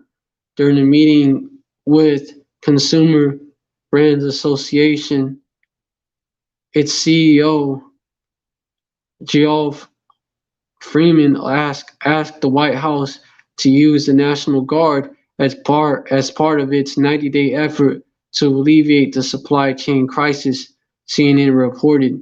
The White House's willingness to explore the option highlights how seriously the group is about the issue, which has left store shelves empty and created record backlogs throughout the supply chain. The National Guard has been used as a band-aid solution throughout the pandemic, helping address bus driver shortages and distribute the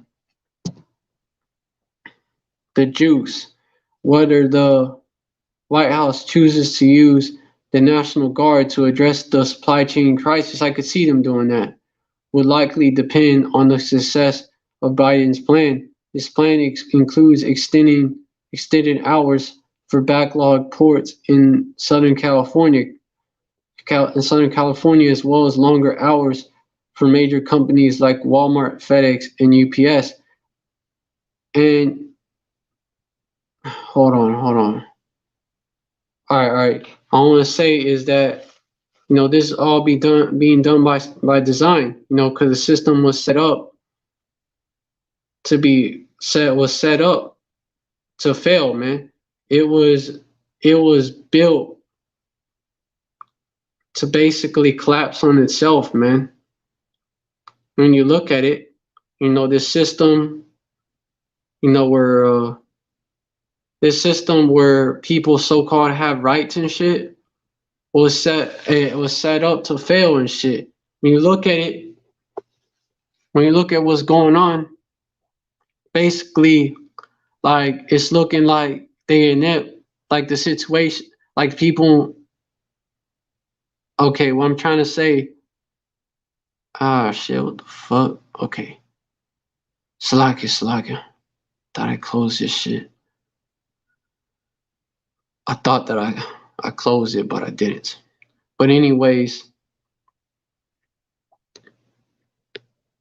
and it's being done on purpose so that basically that the new world order, the new system, where there's no any type of checks and balances or none of that. No, not even like a facade, of that shit. Like, it's just straight up new world order, man. Martial law, man.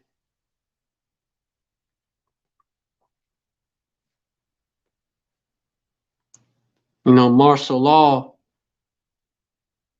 Like, fuck all this. Fuck this so-called democratic process and shit. People are gonna be begging for that order, man, because of the chaos that they're creating. Like on the Squid Games, when you had I don't know if you've seen the Squid Games or not, but it's a real good series, man.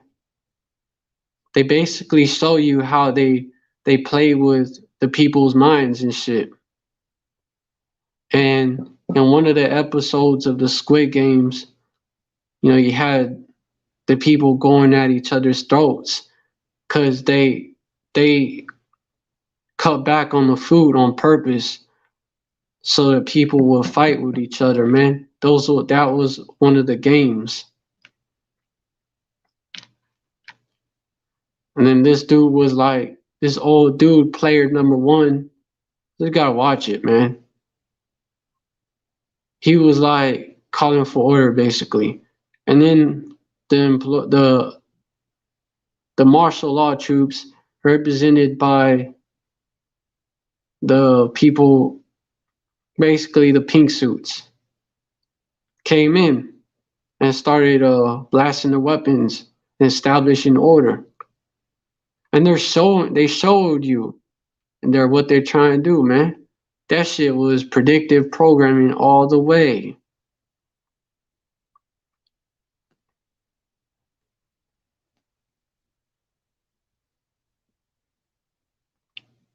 And they're also, people are actually gonna welcome that order and shit. Finally, finally, because the old system couldn't get nothing done, and that's why it led to these riots and shit. That's the type of shit that people was gonna be on. So people are gonna actually welcome the New World Order.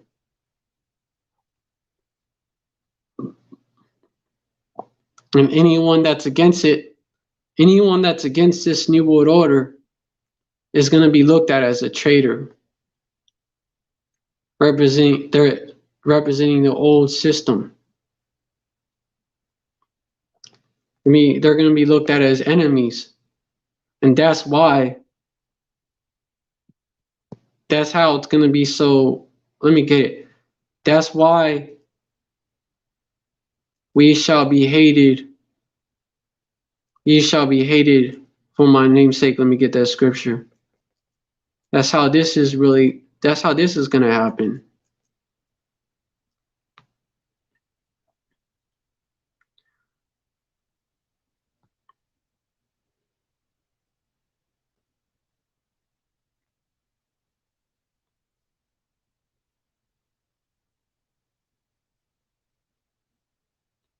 Mark 13 and 11.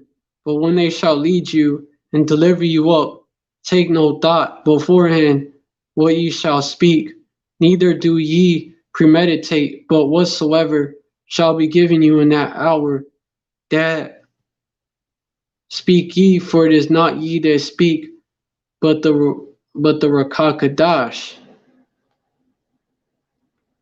Verse 12, now the brother shall betray the brother to death, and the father the son, and the children shall rise up against their parents, and shall cause them to be put to death.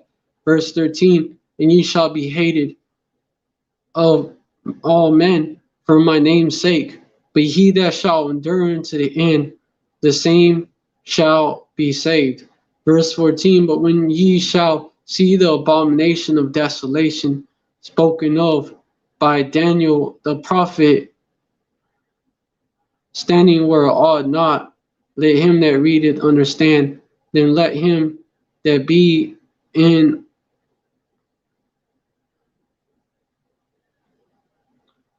Judea flee to the mountains.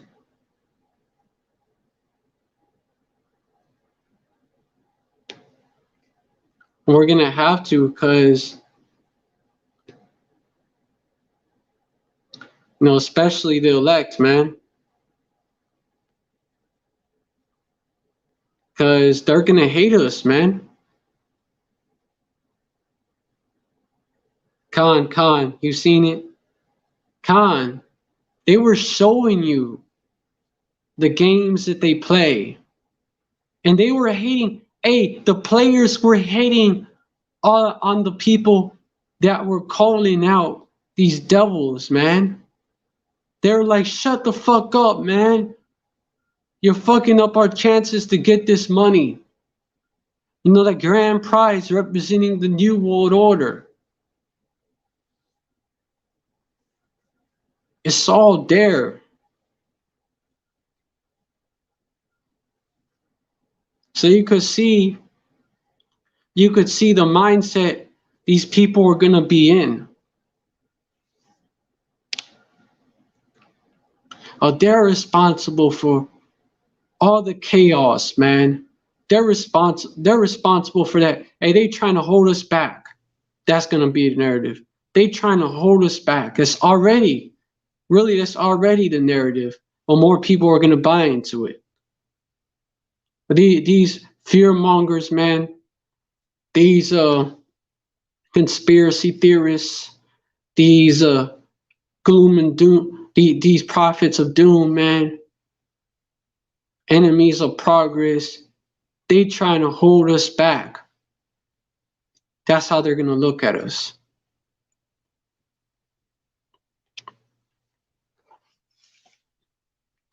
They're gonna be like, either get with the program or you're a traitor. We're gonna have to do away with you.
And then so you see how Esau is gonna have these 2/3 out here, man. Even these 2/3 that are so called in the truth. You have people like General Gehenna, man, of the IS through PK. You have people like one bot like that that old wine bottle, that old wine bottle, like Elder Apostle Gabar puts it, calls him, man, calls him an old wine bottle that's leaking. The leader of the one body in Yahushai, they're really not in Yahushai, one body in Satan, talking about, hey, don't wait on who they call Christ, when really he's Hamashiach Yahushai. Don't wait on Yahushai to come back. Because I'm not gonna say Christ, because that's inappropriate, man. He's Hamashiach Yahushai. But you already know how it is with these people, man. Now they're telling us that waiting on Hamashiach Yahushai is a waste of our time, man. There's one body in Satan. Elder Apostle Gabar calls him one body in retardation, because that is a stupid idea. Hamashiach Yahushai is our only hope. Our only way out of these curses. The only way that these psychos, these devils, are going to be taken out of power. And these motherfuckers wanna talk about waiting on Hamashiach Yahushai is a waste of your time. Just go do your thing. Live your life. What kind of shit is that, man? What kind of advice is that, man? That's the worst advice ever.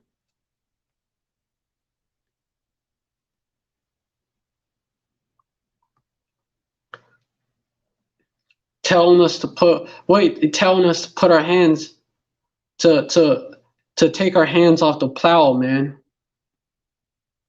Isn't it written that whoever takes his hand off the plow? Get that scripture.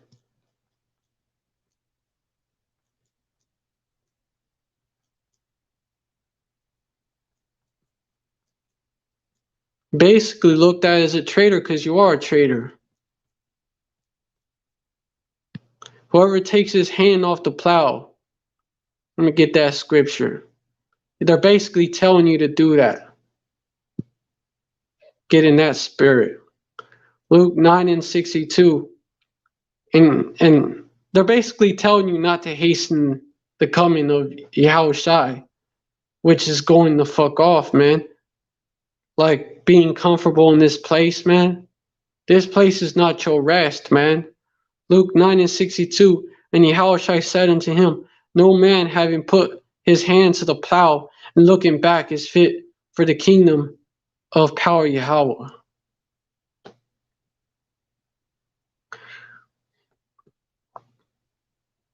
Get a little context on this, because it shows, the mindset of these people.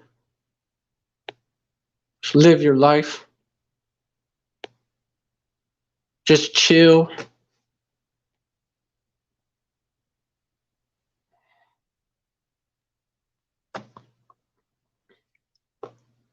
And it came to pass, verse 57, that as they went in the way, a certain man said unto him, Adawan, which means Lord in Hebrew, for those of y'all that don't know, I will follow thee whithersoever thou goest. Verse 58, and Yahushua said unto him, foxes have holes and birds of the air have nests, but the Son of Man have not where to lay his head. And he responded, verse 59, and he said unto another, follow me. But he said, Adawan, suffer me first to go and bury my father. Verse 60, Yahushua said to him, let the dead bury their dead, but go and preach the kingdom of power Yahweh. Verse 61, and another also said, Adawan, I will follow thee, but let me first go bid them farewell, which are at home at my house. Verse 62, and Yahushua said unto him, no man having put his hand to the plow and looking back is fit for the kingdom of power Yahweh. Like, bruh, that's clear right there, man. Nah, like, can't put,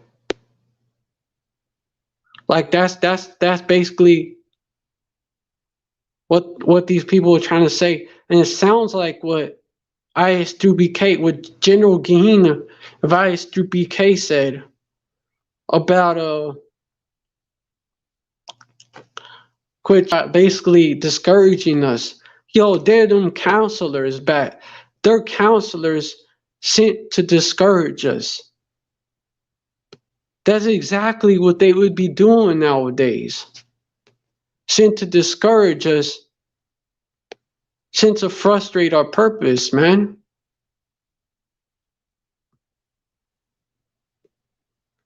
And sent counselors.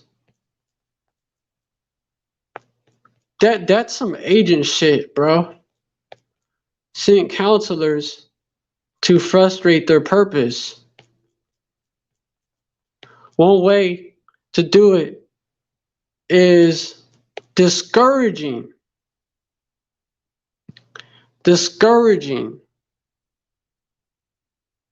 Demoralization.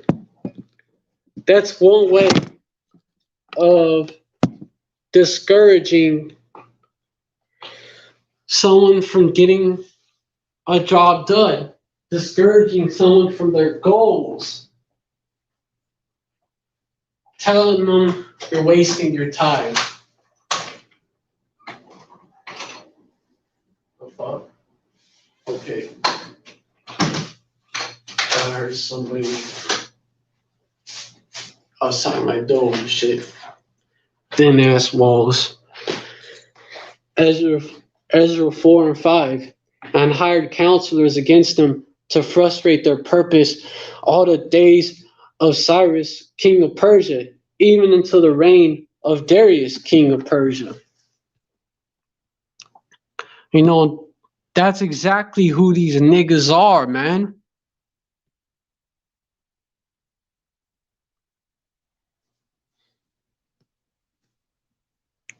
Agents of Esau.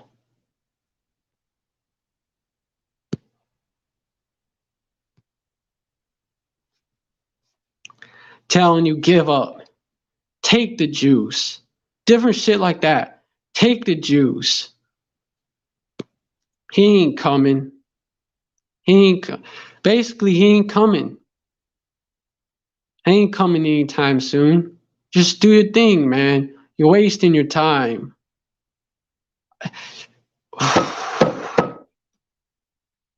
And it's niggas being hired to do that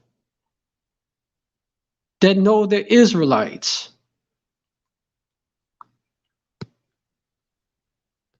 Agents. Being hired as agents, being hired as Judas goats to do the work of the devil. And this is coming next. You know this. You know, they already say that we're the worst. We're like the worst of the worst. They've already been said that GMS and like-minded Akim are basically the problem in Israel. Ezra 4 and 6. And in the reign of Ahasuerus, in the beginning of his reign, wrote they unto him an accusation against the inhabitants of Judah and Jerusalem. You know, these niggas, man. And in the days of, I wouldn't be surprised if there was wicked niggas that was doing the bidding of these heathens back in the day. Back in those days as well, to discourage the building of the temple. And they're back in their lot. And in the days of Artaxerxes wrote Bishlam, Mithridath, Tabeel, and the rest of their companions unto Artaxerxes, king of Persia. And the writing of the letter was written in the Syrian tongue and interpreted in the Syrian tongue. Yeah, writing false accusations. Verse 8, Rehum the chancellor and Shimshai the scribe wrote a letter against Jerusalem to Artaxerxes, the king in this sort. Then wrote, quote unquote, then wrote Rehum the chancellor and Shimshai the scribe and the rest of their companions, the I'm trying to pronounce this word, Denaites, I guess, the Denaites, the Apharshathites, the Terpolites, the Apharsites, the Archavites, the Babylonians, the Susanites, the Dehavites, and the Elamites. These fucking heathens. Verse 10, and the rest of the nations, whom the great and noble Asnapar brought over and set in the cities of Samaria, and the rest that were on his side, the river, and at such a time. You know, and these 2/3 niggas, man, are like a bunch of heathens. Verse 11, this is the copy of the letter that they sent unto him, even unto Artaxerxes the king, thy servants, the men on the side of the river, and at such time, quote unquote, be it known unto the king that the Jews, which came up from thee to us, are come into Jerusalem, building the rebellious and the bad city, and have set up the walls thereof and joined the foundations. Quote unquote, be it known now unto the king that if this city be builded and the walls set up again, then will they not pay toll, tribute, and custom, and so thou shalt and damage the revenue of the kings. Verse 14, now because we have maintenance from the king's palace, and it was not meet for us to see the king's dishonor, therefore have we sent and certified the king. Verse 15, that search may be made in the book of the records of thy fathers. So that shalt thou find in a book of the new records, and know that this city is a rebellious city and hurtful unto kings and provinces, and that they have moved sedition within the same of old time, of which cause was this city destroyed. Verse 16, we certified the king that if this city be builded again, and the walls thereof set up by this means, thou shalt have no portion on this side, the river. Verse 17, So basically, they fucking accused us. They fucking accused us.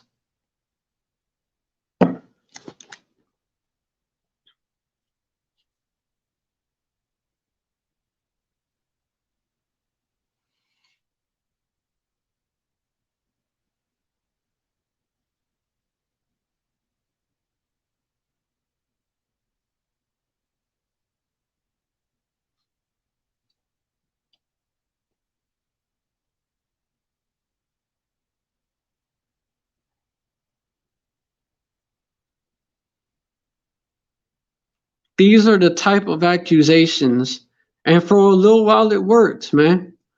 They ordered the stop of the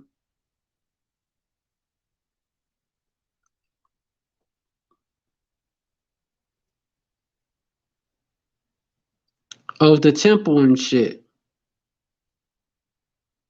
They ordered the stop of it because of what these fucking heathens said about us, man.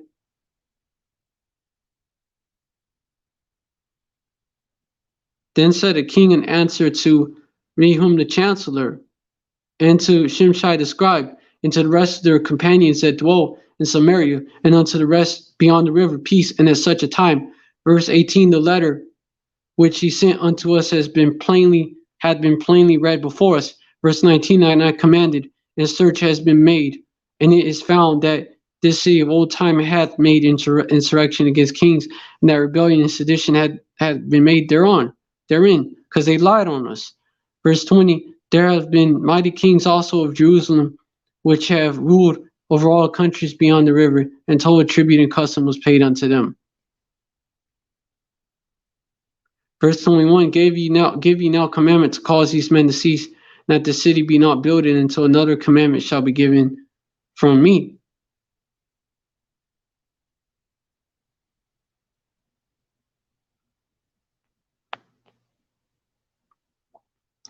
Verse 22, take heed now that ye fail to do this. Why should damage grow to the hurt of the kings?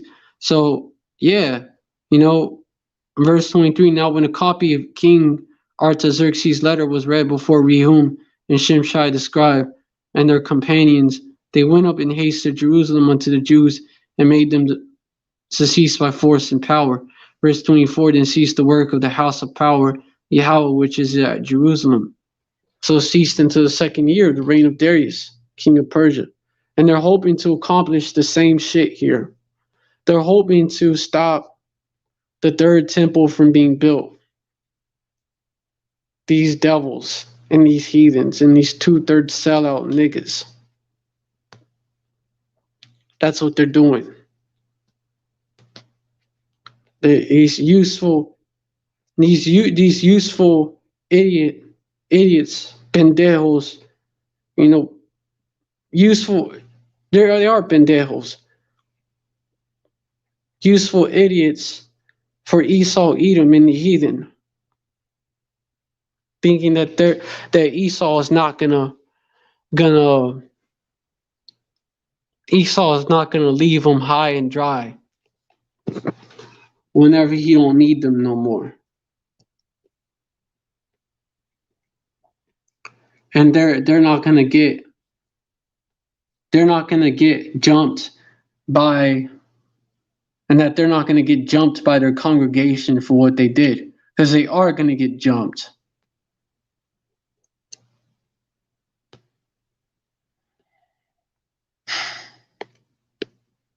You sellouts. You think that Esau really fucking has your back. And Esau was gonna turn on you. Esau was gonna stab you right in the back. Do you think that when Esau demonizes all the Hebrew Israelites as terrorists, that he's gonna distinguish between the sellouts and the ones that are sincere? Nah. He's not. You're not supposed to trust your enemy, but you're not supposed to trust in oppression, man.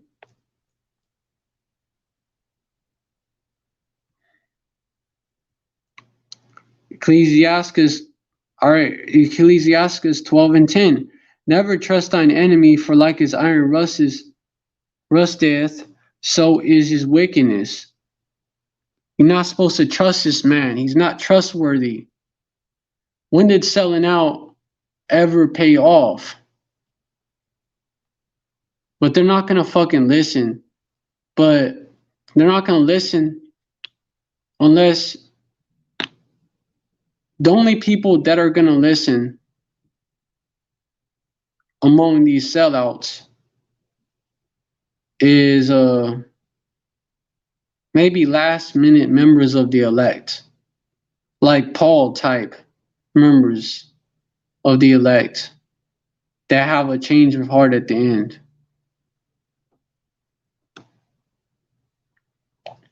They're gonna take heed and they're gonna stop trusting in their enemy Esau, and they're gonna get right, man.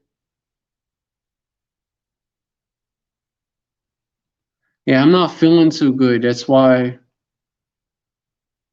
I'm acting the way I'm acting. Like that's why I'm struggling to put together sentences and shit. It's because I ain't feeling good.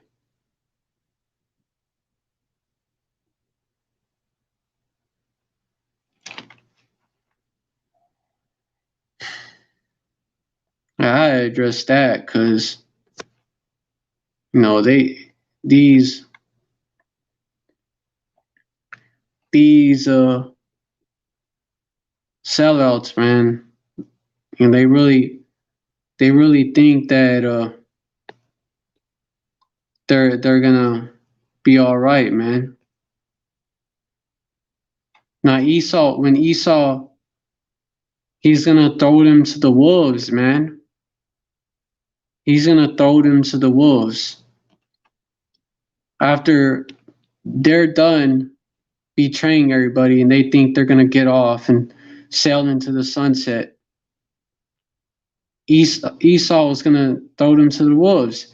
He's gonna throw them in the concentration camp along with all the brothers and all the misled Jakes, I should say. You're only a brother if you're really in this truth. All the misled Jakes, he's gonna throw them all. Well, he's gonna throw them in the FEMA camps along with them, and they're gonna get the shit beat out of them. No, they're gonna get the shit beat out of them. That's what a sellout is gonna get.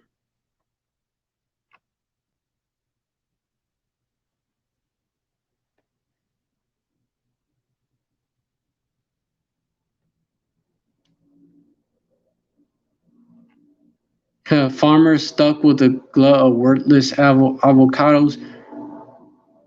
Dude, this shit, dude,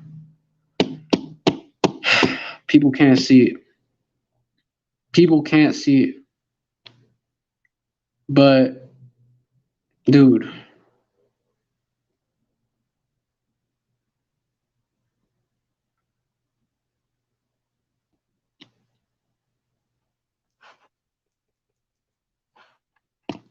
dude,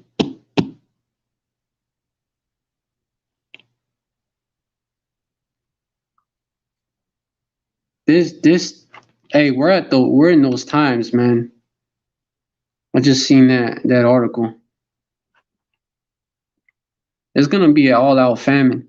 This place is gonna turn out to be worse, way worse. You could see it, way worse than what happened in Venezuela, man. Way worse than Weimar Germany, man. No, they set that shit up over there.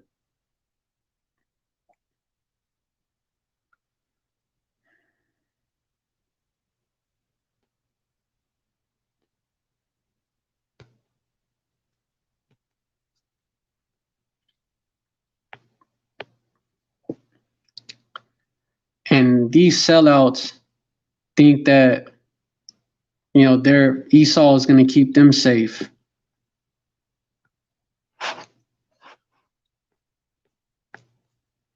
They think that that covenant with death is going to cover them, when Esau is a covenant breaker.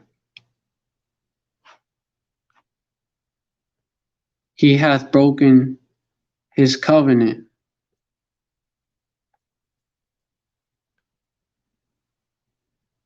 Psalms 55:20. He hath put forth his hands against such as be at peace with him. He hath broken his covenant. Verse 21. The words of his mouth were smoother than butter, but war was in his heart. His words were softer than oil, yet were they drawn swords. Yeah. When Esau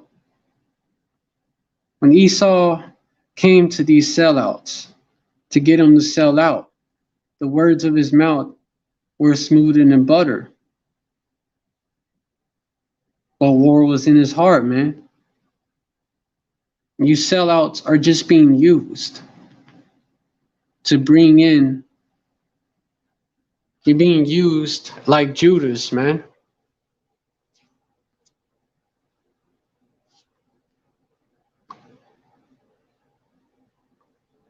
And then you're going to be disposed of.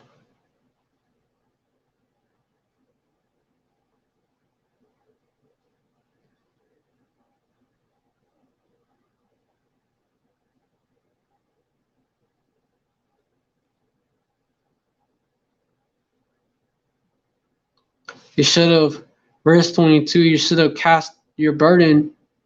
You should have done this. Cast thy burden upon Yahweh, and he shall sustain thee. He shall never suffer the righteous to be moved. But a 2/3 is going to be a 2/3. Only the elect is going to take heed to this message.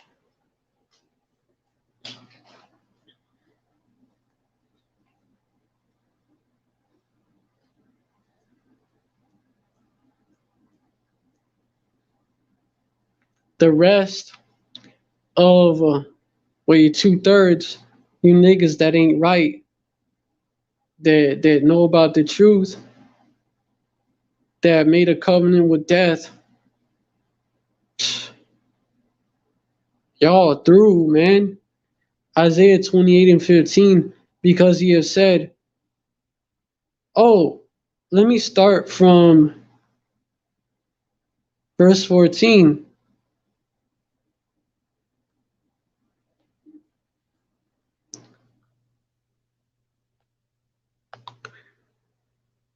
Wherefore hear the word. Hold on.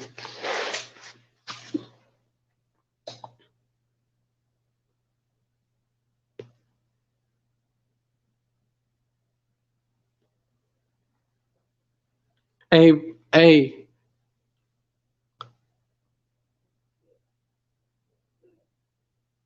Hold up.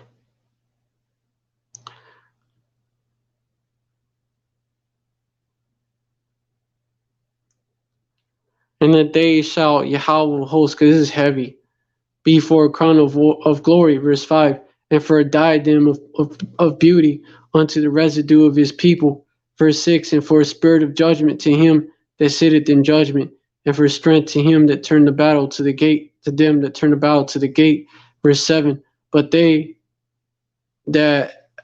also have erred through wine and through strong drink are out of the way.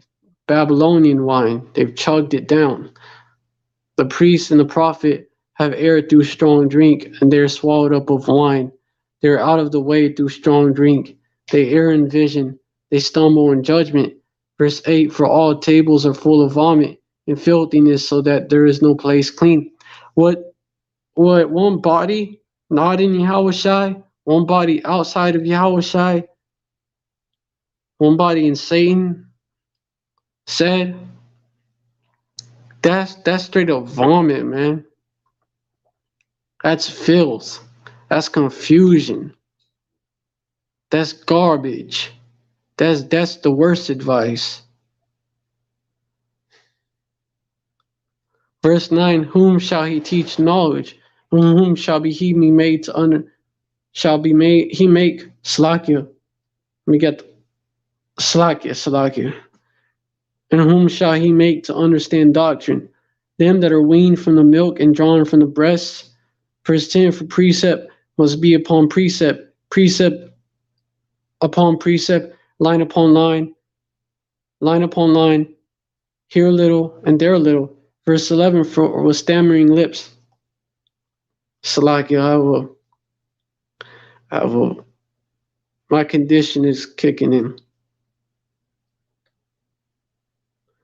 Salakia, my bad. That's what I got to deal with. To whom he said, this is the rest wherewith ye may cause the weary to rest, and this is the refreshing, yet they would not hear. Verse 13, but the word of Yahweh was unto them precept upon precept, precept upon precept, line upon line, line upon line, here a little, there a little, that they might go and fall backward and be broken and snared and taken. 2/3 won't get it. Verse 14, because these 2/3 is blinded. Verse 14, wherefore hear the word of Yahweh, ye scornful men that rule this people which is in Jerusalem. Are false leaders, man. They're scornful men. Verse 15, because ye have said, we have made a covenant with death, and with hell are we at agreement. When the overflowing scourge shall pass through, it shall not come unto us, for we have made lies a refuge, and under falsehood have we hid ourselves. Verse 16, therefore does say the Lord Yahweh, behold, I lay in Zion for a foundation of stone, a tried stone, a precious cornerstone, a sure foundation. He that believeth shall not make haste. Verse 17, judgment will I also lay to the line, and righteousness to the plummet. And that's cornerstones Yahweh Shai. Verse 17, judgment will also lay to the line, and righteousness to the plummet. And the hail shall sweep away the refuge of lies, and the water shall overflow. The water shall overflow the hiding place. Esau coming in like a flood. Verse 18, and your covenant with death shall be disannulled, and your agreement with hell shall not stand. When the overflowing scourge shall pass through, then ye shall be trodden down by it. Verse 19, from the time that it goeth forth, it shall take you from morning by morning, and also not just dealing with Esau, and these fucking devils ain't shit.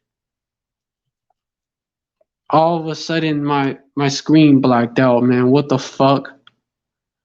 From the time that it goeth forth, it shall take you. From morning by morning shall pass over by day and by night, and it shall be a vexation only to understand the report. And you sellouts are going to get it from both sides. You're going to get it from Esau, and you're going to get it from your followers that are pissed off at you. And they're going to beat the shit out of you.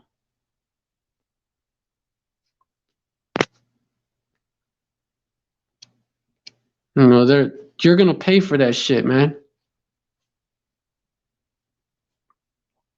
Verse 19, from the time that it goeth forth, it shall take you. For morning by morning shall it pass over, by day and by night. I think I already read that. Verse 20, for the bed is shorter than that a man can stretch himself on it, and the covering narrower than that he can wrap himself in it. Yeah. You scoffers and scorners, man. You demons, you agents, minions of Esau. You're through. And any of y'all who can get this message, who understand this message, if any of y'all who can get this truth, you need to repent, and you need to repent and turn back. What repent means to turn back. You need to get right, man. The elect is going to get right. And you got brothers that are like Paul type brothers. And so, any of y'all so this is for the elect that's in these camps, the elect that may even be one of the elders in these camps. Even agents that are going to repent. This is for them. This is for y'all. Come out of her. Come out of her, my people.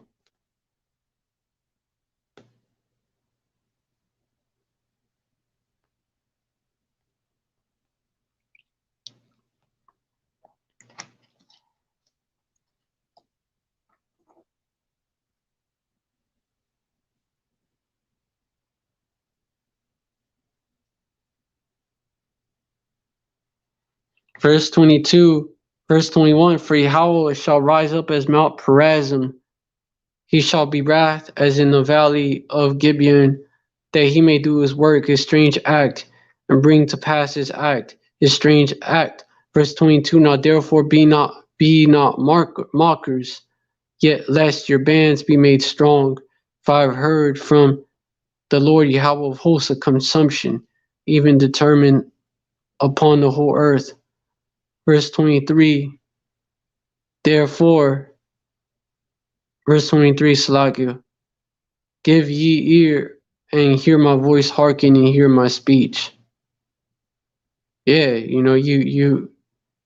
if you can get this message, take heed and repent before it's too late.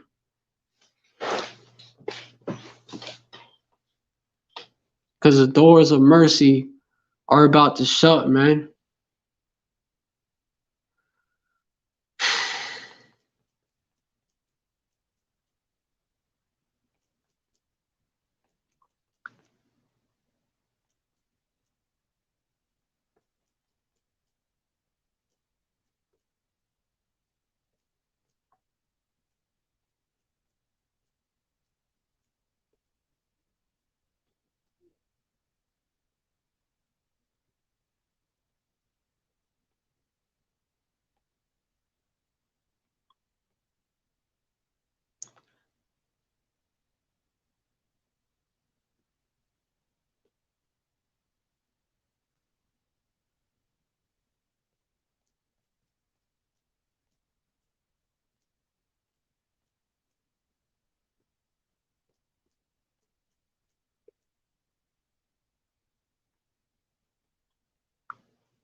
And those that,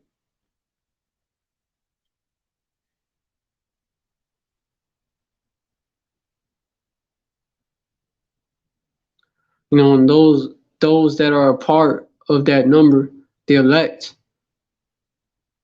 are going to be safe from the time of Jacob's trouble, the worst time in the history of our people, the worst time ever, the worst time to be alive if you're a two-third,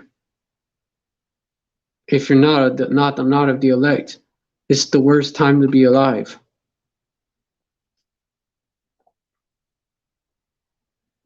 The elect is going to be saved out of that time, because the elect is going to do this. Isaiah 26:20, come my people, enter thou into thy chambers and shut thy doors about thee. Hide thyself as if it were for a little moment until the indignation be overpassed.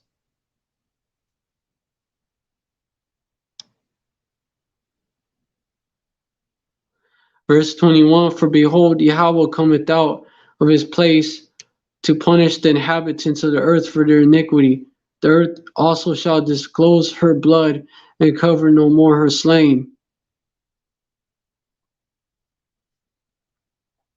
The Most High Yahweh, he's about to let loose.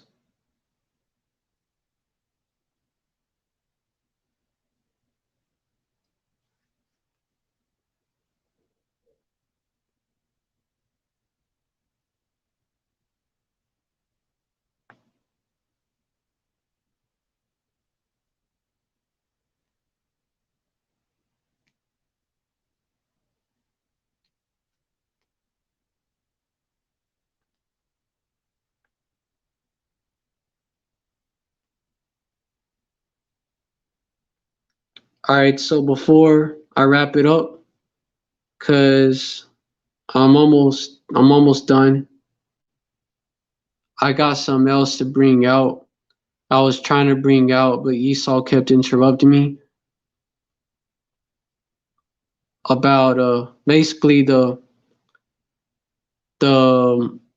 hidden, basically the occult symbolism, the occult, which means hidden demonic symbolism of why they're putting fucking Hydra parasites in the V8 juice. I was about to bring that out, but Esau was like, nah, that's too much. All right, so check it.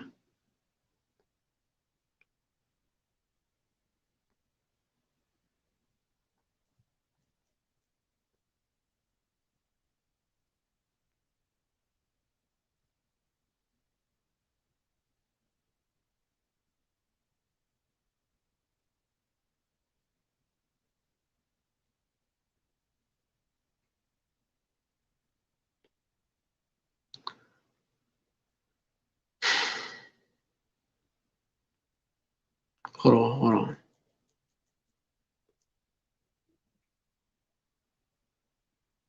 All right, so Hydra, it has 1, 2, 3, 4, 5, 6. Okay, 7, 8 shows it has 7. Shows it has eight tentacles, and this one shows 1, 2, 3, 4, 5, 6. Yeah, about 8, right?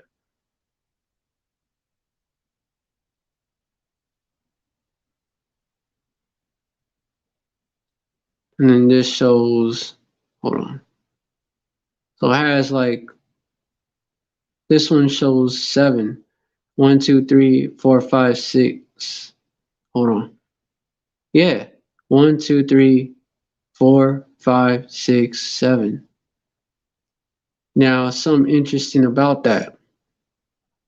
First off, Hydra, what the meaning of it is. Hydra meaning Greek,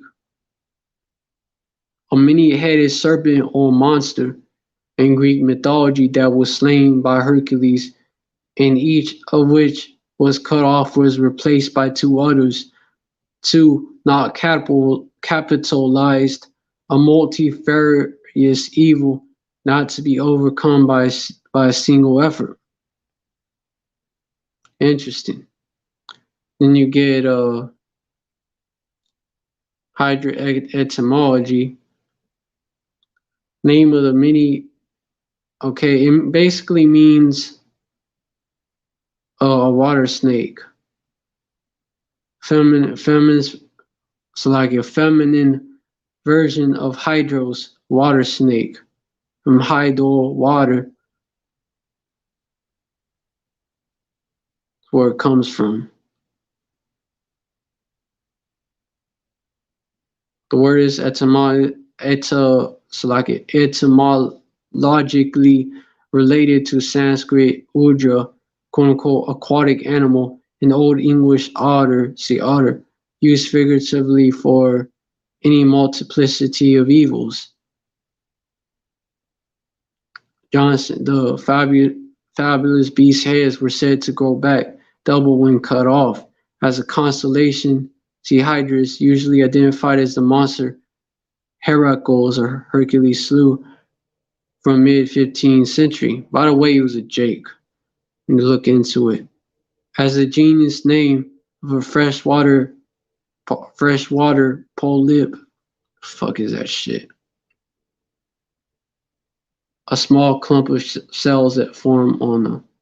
It's a polyp. Polyp is like a small clump of cells and shit. Okay, what the fuck? Hold on. Polyp animals. Polyp animal.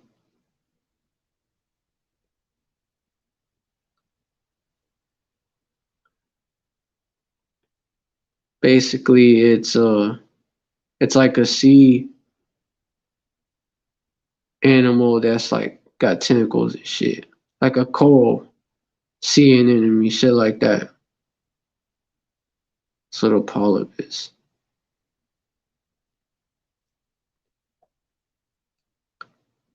But yeah, said to have been so yeah from 1798, said to have been so called by Linnaeus for its regenerative capabilities. And you know what's interesting about that is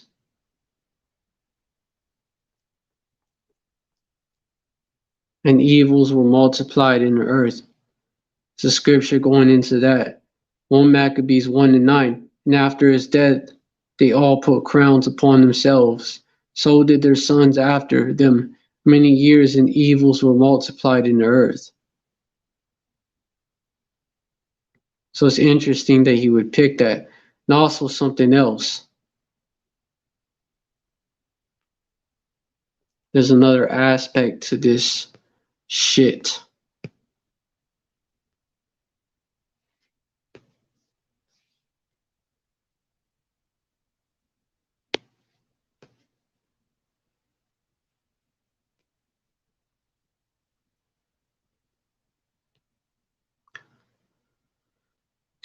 Looked up the snake goddess. Well, actually, a brother kind of put me on this. A brother, Rapal Arayu, kind of put me on this. Snake goddess, uh, for, that these Elamites worship, called Malas, so like Manasseh, something like that. Is a depiction of her. She's a seven-headed goddess. You know, Hydra is feminine. You get the, and it has like could have 7 or 8 tentacles. Water serpent as well, called a water serpent. So there's that, and then you have in Mexico, you got basically the same, basically the same thing being portrayed here, being shown in Mexico, and then you have in Siberia the same thing being shown, 7-headed serpent. And then you have in Mexico another carving of that. They say it's possibly some symbolizing the victory of Quetzalcoatl, which when you look into it, Quetzalcoatl was what Ishkar was calling Yahweh Shai. You know, when you look into it, the apostles actually brought that out, and apostles and elders. I believe the elder Kazakh of Mississippi actually brought that out. But Esau likes to flip shit. And then you have basically because Yahweh Shai, he's that bronze serpent that the Israelites looked upon for healing in the desert. But Esau flips it. You know, you have this even goes into the serpent that's on that symbol for the medical for big pharma, that symbol that's on them ambulances and shit. That's an idol. And you have in Armenia, you have a 7-headed, you have 7 serpent heads, bronze helmet.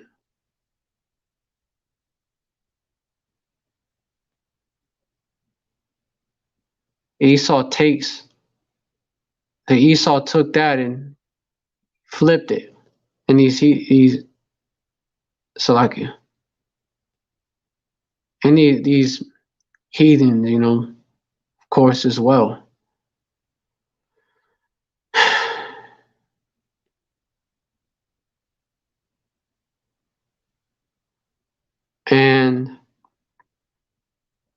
I was looking into it, and they said that I came across a FB post. I tried to read it, and each time, even if I didn't click on the tab with F on the FB tab, but I just clicked on tabs, and click on the tab button and show you all the tabs so I could read it. They said that Slakia, damn, hold on. Slakia, like I said, I ain't feeling too good. My life would end on me. That's what I was trying to say. Basically, it goes back to this Kundalini, which they say it represents that.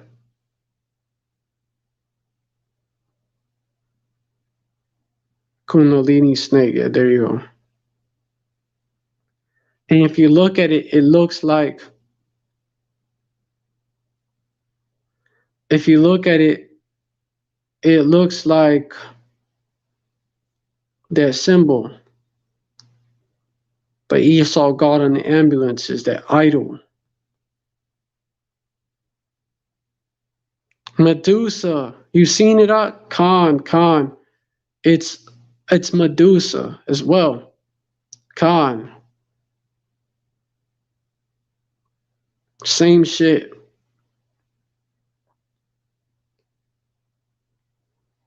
Esau flips everything.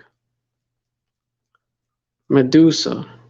It's Medusa, and it's the Greek, also the Greek god, the Greek, hold up.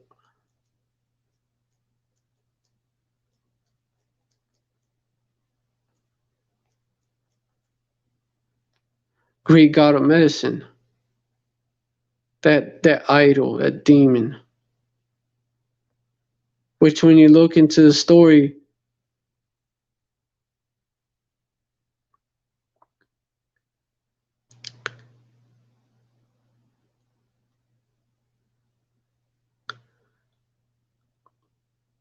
they believed that used to they believe that for those that haven't seen it, they believe that you had to get bit by a serpent to be healed. It's also called the staff of Hermes.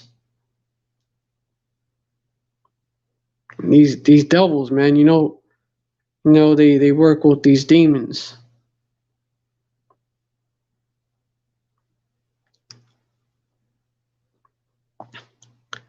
And Big Pharma is pushing this shit.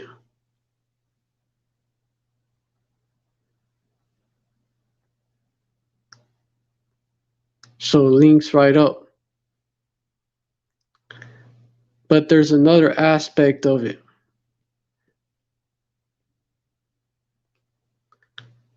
The seven-headed dragon. A serpent is a dragon. Or a serpent is like a dragon. The reptilian. There's that, and there's a scripture I can get as well. On Big Pharma, of course. Seven-headed dragon. KJV.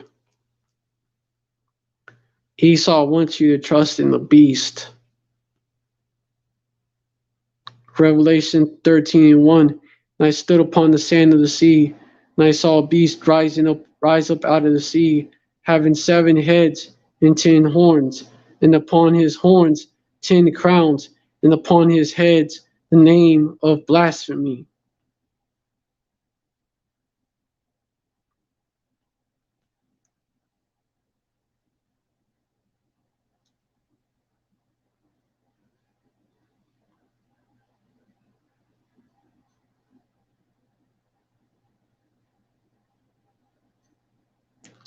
A beast with 7 heads and 10 horns.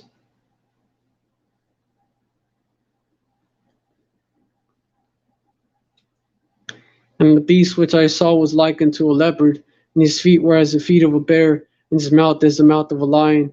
And the dragon gave him his power and his seat and great authority.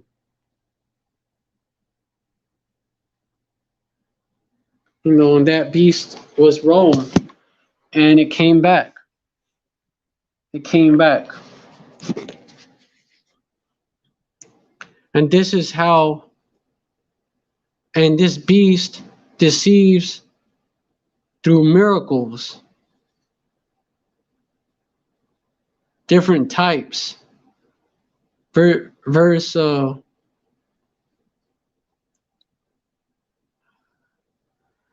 13, and he doeth great wonders, so that he maketh fire come down from heaven on the earth in the sight of men. Verse 14, and deceiveth them that dwell on the earth by the means of these miracles, which he had power to do in the sight of the beast, saying to them that dwell on the earth, that they should make an image to the beast, which had the wound by a sword and did live. It all links up.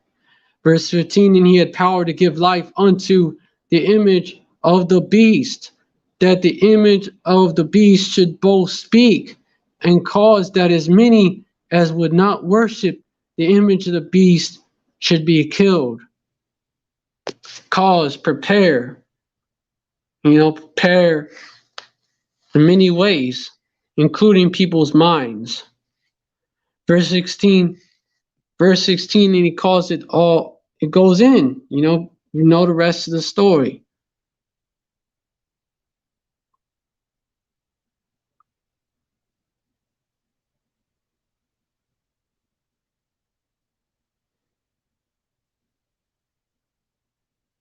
And this is how he is going to do it. Revelation 18, going into those sorceries. Big Pharma. Exposed right here in these scriptures. Revelation chapter 18, verse 23.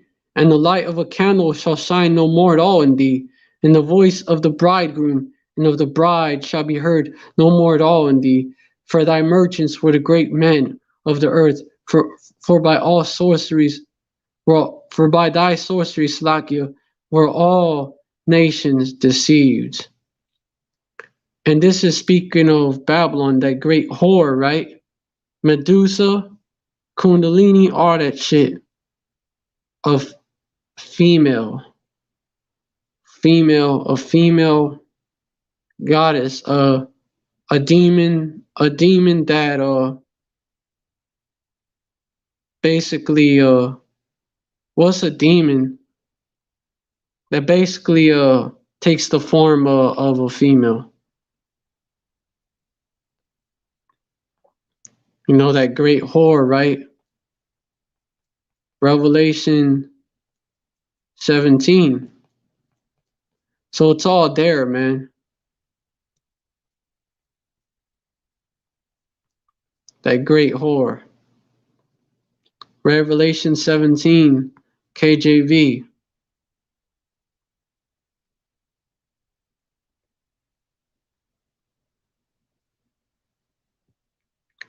And there came one of the seven angels which had the seven seals, and talked with me, saying unto me, Come hither, I will show unto thee the judgment of the great whore that sitteth upon many waters.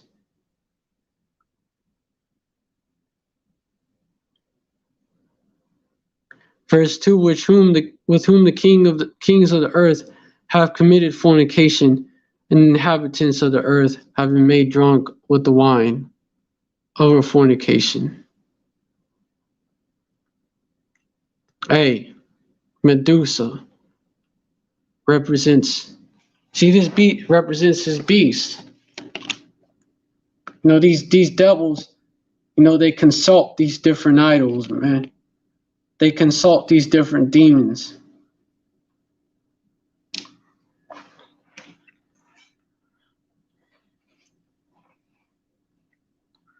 to put out a certain vibration on the earth, man.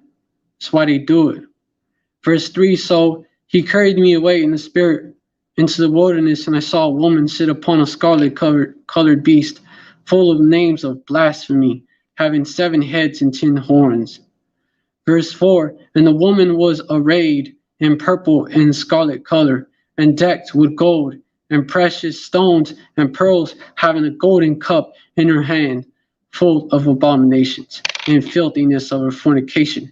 Verse 5, and upon her forehead was a name written, Mystery Babylon the Great, the mother of harlots and abominations of the earth. This whore, Babylon, America, Lady Liberty, Liberta, the Roman goddess, Liberta. They're all the same thing. All these goddesses, they're the same thing. They go back to Semiramis. Medusa, all them. Go back to Semiramis. Because this is Babylon all over again.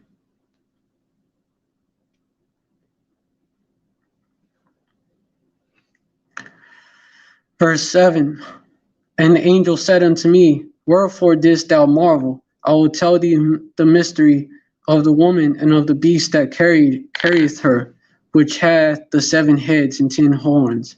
Verse 8, the beast that thou sawest was, and is not, and shall ascend out of the bottomless pit, and go into perdition, and they that dwell on the earth shall wonder, in whose names were not written in the book of life from the foundation of the world, when they behold the beast that was, and is not, and yet is. Verse 9, and here is the mind which hath wisdom, the 7 heads of 7 mountains, on which the woman sitteth. Those that are not, and those that are not the member, those that are not a part of that number, they're going to wander after the beast, by the way. Verse 10, and there are 7 kings, 5 are fallen, and 1 is, and the other is not yet come. When he must come, he must continue a short space, and the one that continued the short space, that was the UK. That was the British Empire. And you had other empires, the French, the Spanish, the Dutch, for example, the Germans, all of them. Italians, Greeks, all of them. But you had all these, which were all these areas that Rome ruled over, man. Back in the day, man. Ruled over, all these areas that Rome ruled over. These 7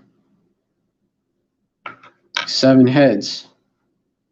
Verse 11, and the beast that was and is not, and yet is, because this is Rome all over again. Even he is the 8th, and is of the 7. America is of the UK. Used to be a British colony, and goeth in a perdition. And the 10 horns which thou sawest are 10 kings which have received no kingdom yet as yet, will receive power as kings 1 hour with the beast.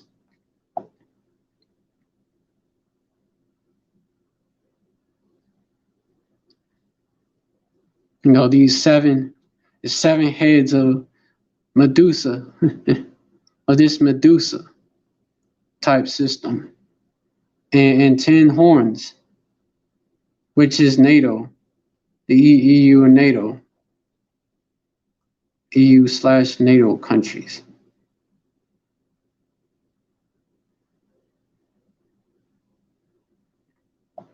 Verse 13, these have one mind, and shall give their power and strength unto the beast.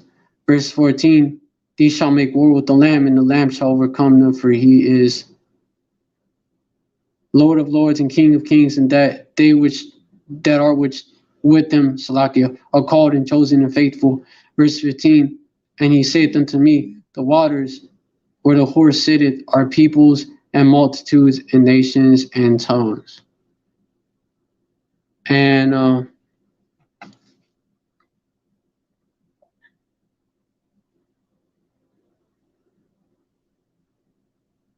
yeah, them seven heads represent, them seven serpents represent them seven heads on that beast, man. And it also has 10 horns as well.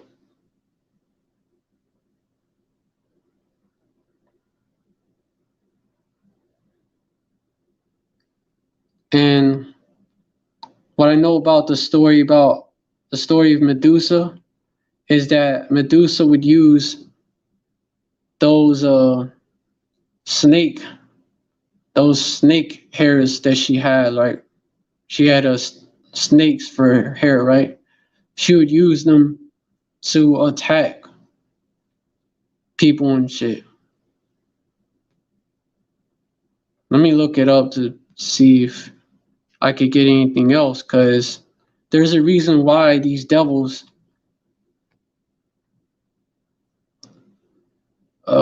worship these demons.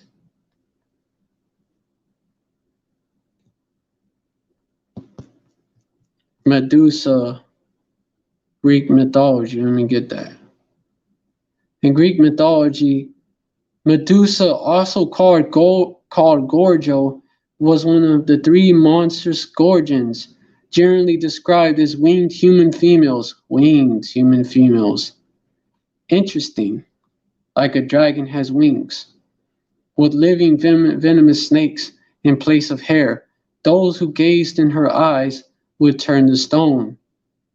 Okay, so let's think about it. Let's think about it. The symbolism there. She would freeze you in your tracks.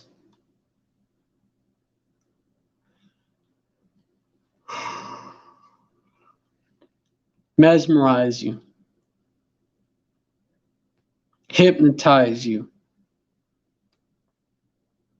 Put a spell on you.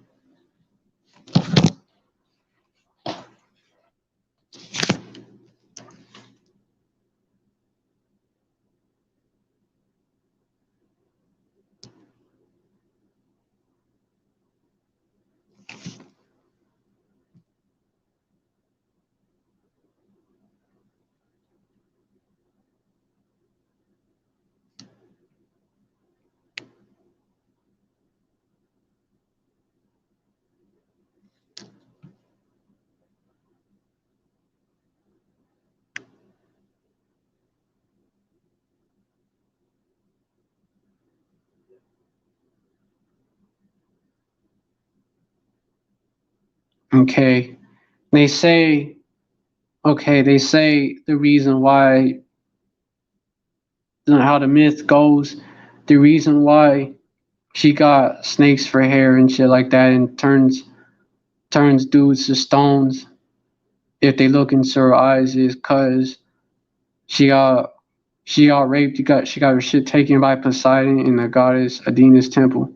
Athena then punished her for desecrating her sacred space by cursing Medusa with a head full of snakes and a gaze that turned men to stone. Then heroic Perseus severed the serpent-headed Medusa, turning her into a trophy. Shit.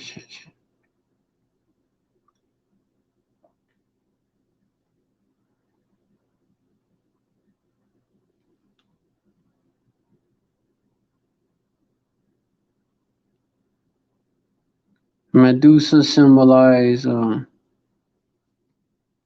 reading about what they say. Death, violence, and and erotic desire. Because it's a a when she's called, wait, hold up. This remind me of something in the scriptures.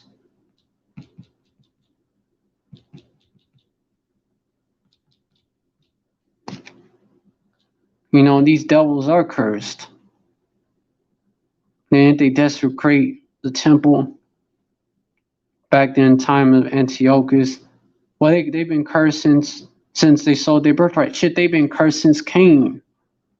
Shit, since the serpent, since they was the serpent. They've been cursed since then. But let me get like these a lot of these myths, side note, a lot of these myths, you know, they're bugged the fuck out and shit. You know, of course, right? But they have like symbolism in them as well and shit. You could like get some from them. You know, you get some from them, but you gotta be careful too. Take the bones out, right? But the reason why I'm looking into them is because there's a reason why these devils they consult these demons and shit. But let me get that scripture that it reminds me of. A foolish woman is clamorous. Let me get that scripture. That chapter. Proverbs 9, well, them few verses. Proverbs 9 and 13. A foolish woman is clamorous. She is simple and knoweth nothing. Verse 14. For she sitteth at the door of her house on the seat in the high places of the city. Verse 15. To call passengers who go right on their ways. Verse 16. Whoso is simple, let him turn in hither. And as for him that wanteth understanding, she saith to him. Verse 17. Stolen waters are sweet, and bread eaten in secret is pleasant. Verse 18. But he knoweth not that the dead are there, and her guests are the depths of hell. Yeah.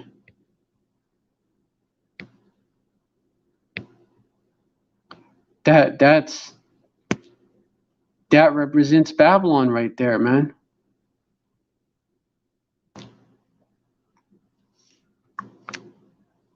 The great whore.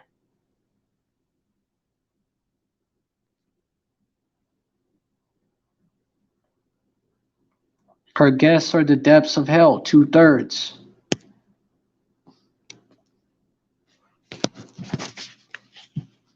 A Medusa symbolizes Babylon.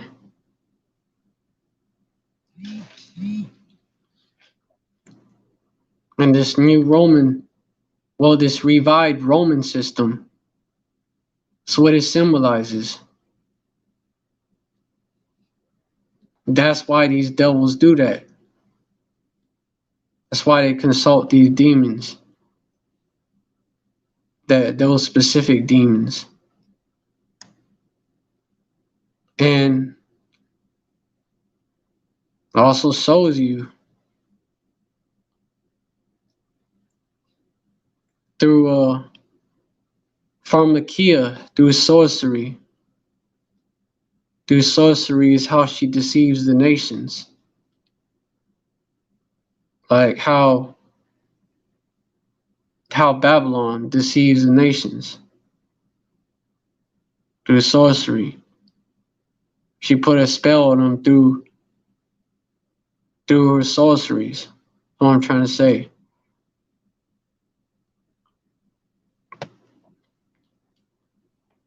But yeah.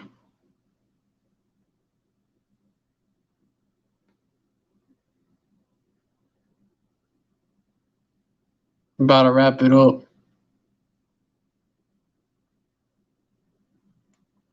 Hold up. Gotta take care of something real quick.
Yeah, so basically my whole point of bringing that out is that these devils consult these demons when they do rituals to them, and these demons tell them to do shit like set up their queendom in a certain way. Set it up this way, and that's how you're gonna get your new world order. That's what they do. Let me get a scripture on that. I'm gonna try wrap it up soon. Let me get a scripture on. Let me get that scripture. The multitude of thou art wearied. Thou art wearied in the multitude of thy counsel. That let me get it. It speaks for itself. The multitude of thy counsels. Isaiah 47:13. Thou art wearied in the multitude of thy counsels. Let now the astrologers, the stargazers, Salakia, the monthly prognosticators stand up and save thee from these things that shall come upon thee. So these is hold on, it's a prognosticator, Salakia. Tripping over words because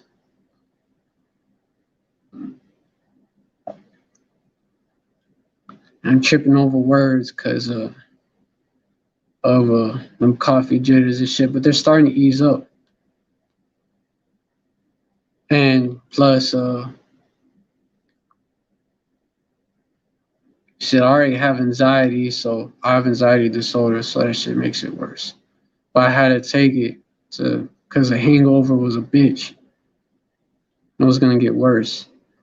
But a prognosticator is someone who makes predictions of the future, usually on the basis of special knowledge, because they consult these demons. Oh, you gotta do this, and this will happen. You gotta do this, or this will happen. Synonyms: forecaster, predictor, soothsayer. Stand up and save thee from these things that shall come upon thee. Yeah. Verse 14, behold, they shall be as stubble, the fire shall burn them.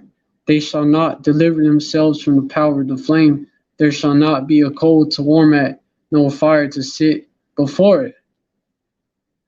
Verse 15, thus shall they be unto thee with whom thou hast labored, even thy merchants from thy youth.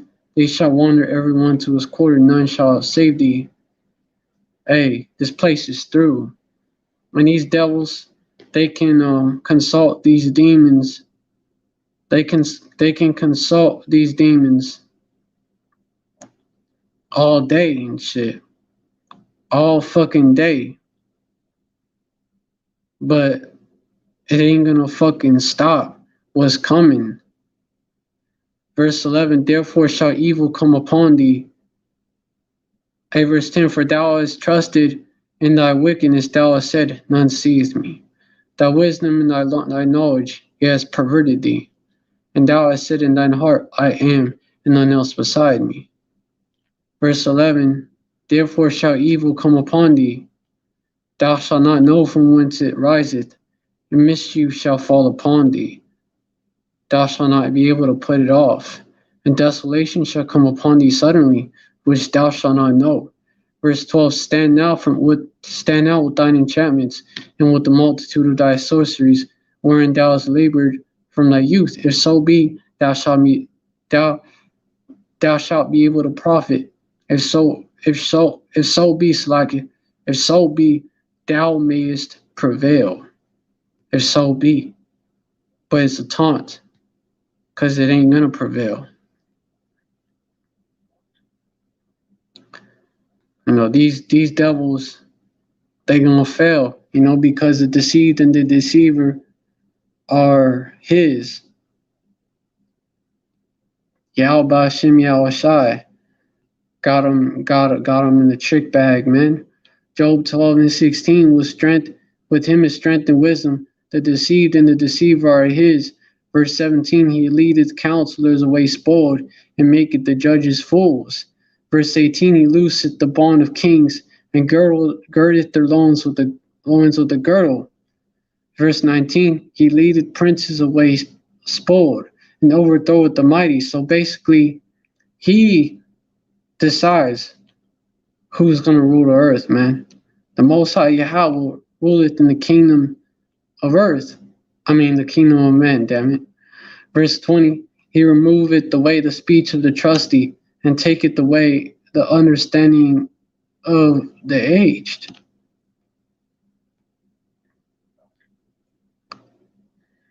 You devils are in a trick bag and don't know it. You think you have everybody else in the trick bag, and you think that consulting these demons is going to help you. But you devils are the biggest puppets. Y'all are the biggest puppets and don't know it. And that's the funny thing about that. But you devils are going to find out that you've been had.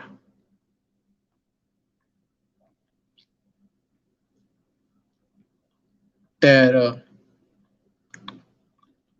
you wasn't in control after all. Verse 21, he poured contempt upon princes. Your pride, you devils got a pride problem. You devils think you're all that. You devils got a God complex. You let that power go to your head, man. And all that wisdom of the left-hand side go to your head and pervert you. And so got you thinking that you're the shit and that nobody can take you down. But you're going to find out that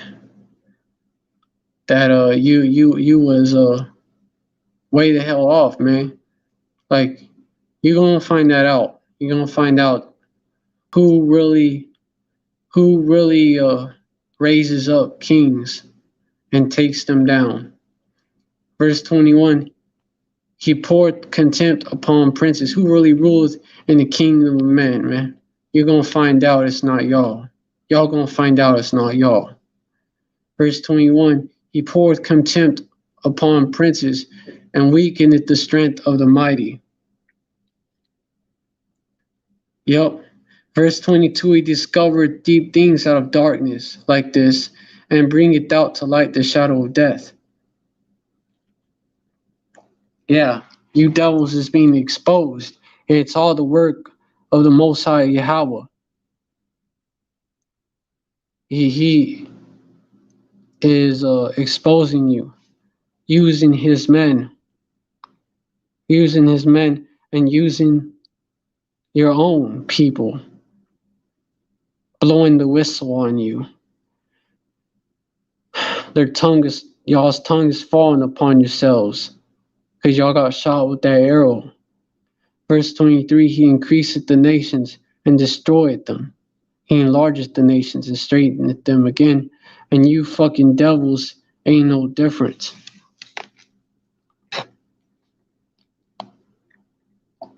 Verse 24, he taketh away the heart of the chief of the people of the earth and causeth them to wander in a wilderness where there is no way. That's been Jake for the last 400 years, man. That's been Yasharallah. But now you devils, it's your turn. You devils and you heathens, it's your turn to be under these curses. Your turn is coming. And you can't skip it. We had to go through it. Ain't no exceptions for y'all. Verse 25, they grope in the light, in the dark without light, and he maketh them to stagger like a drunken man. Oh, Khan, this one right here. I have caused Egypt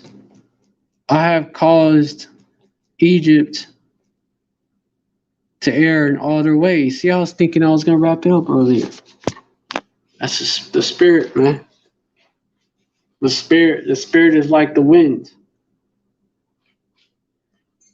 Hey, Kala Yahba Shim Yahshaiba Shim Kakadash. Use Yahba Shim Yahshai using me to bring out, all this. Isaiah 19:14. Yahweh hath mingled a perverse spirit in the midst thereof, and they have caused Egypt to err in every work thereof, as a drunken man staggereth in his vomit. Yeah, because these demons, they're really left-handed spirits on the left-hand side of the Most High Yahweh. That's what this devil doesn't understand. And these demons are leading these devils in the wrong path. And these devils are following them. Because these devils, they think they're illuminated by these demons. But they're really blind, man. They're blind. And then they're leading these 2/3. They're leading these 2/3 down that same path. The blind leading the blind. And they're leading these celebrities, their celebrities are leading the rest of the 2/3. It's the blind leading the blind leading the blind. When I brought that up, it was 4 hours, 4 minutes, and 41 seconds. It's a spirit.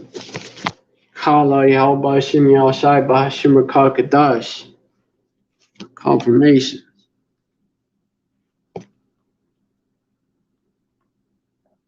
Devils are through.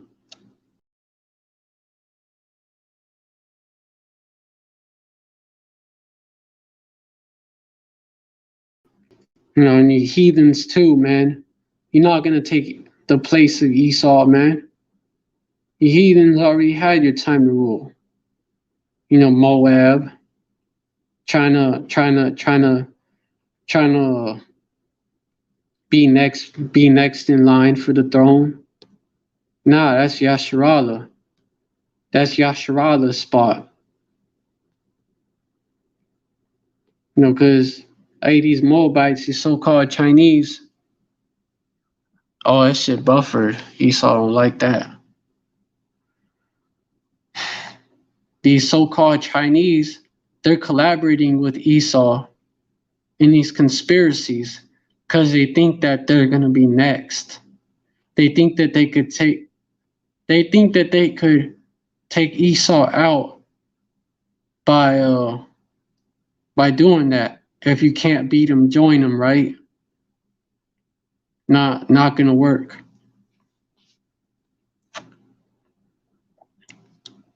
You're just being used by Esau to destroy the 2/3. That's what you're being used for. Moab, the pride of Moab.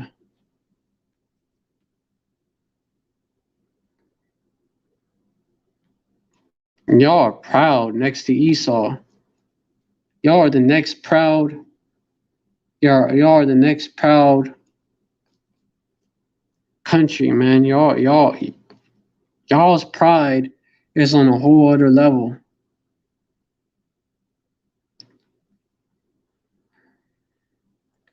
Jeremiah 48:29. We have heard the pride of Moab. He is exceeding proud. His loftiness and his arrogancy and his pride, and in the haughtiness of his heart.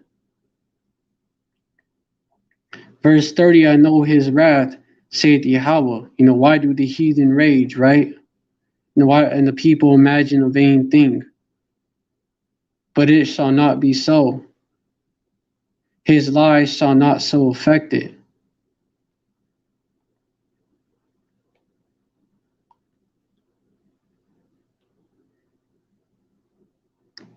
You think you got next.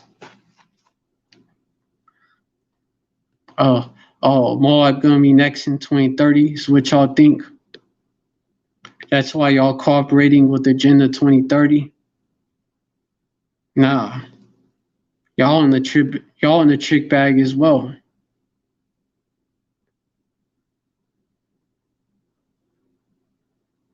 All you fucking heathens conspiring against Jake. What do you think you got next? Why do the heathen rage?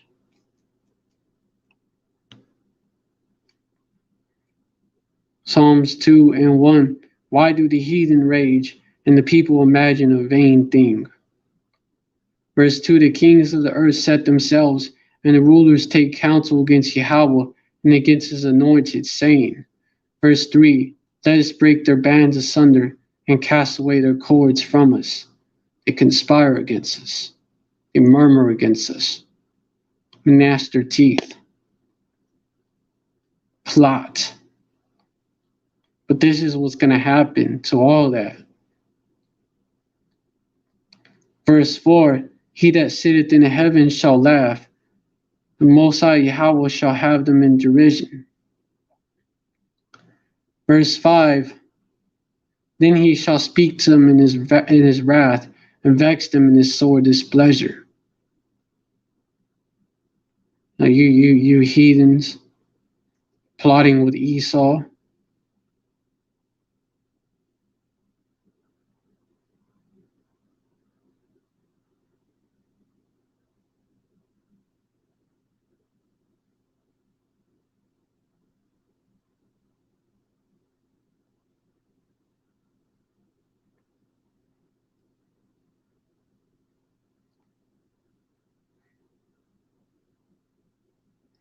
Verse 6, yet have I set my king upon my holy hill of Zion. Verse 7, I will declare the decree. Yahweh hath said unto me, Thou art my son, this day have I begotten thee. Verse 8, ask of me, now I shall give thee the heathen for thine inheritance, and the uttermost parts of the earth for thy possession. Verse 9, thou shalt break them with the rod of iron, and thou shalt dash them in pieces like a potter's vessel. You heathens, man. You ain't gonna be successful in your conspiracies against Jake.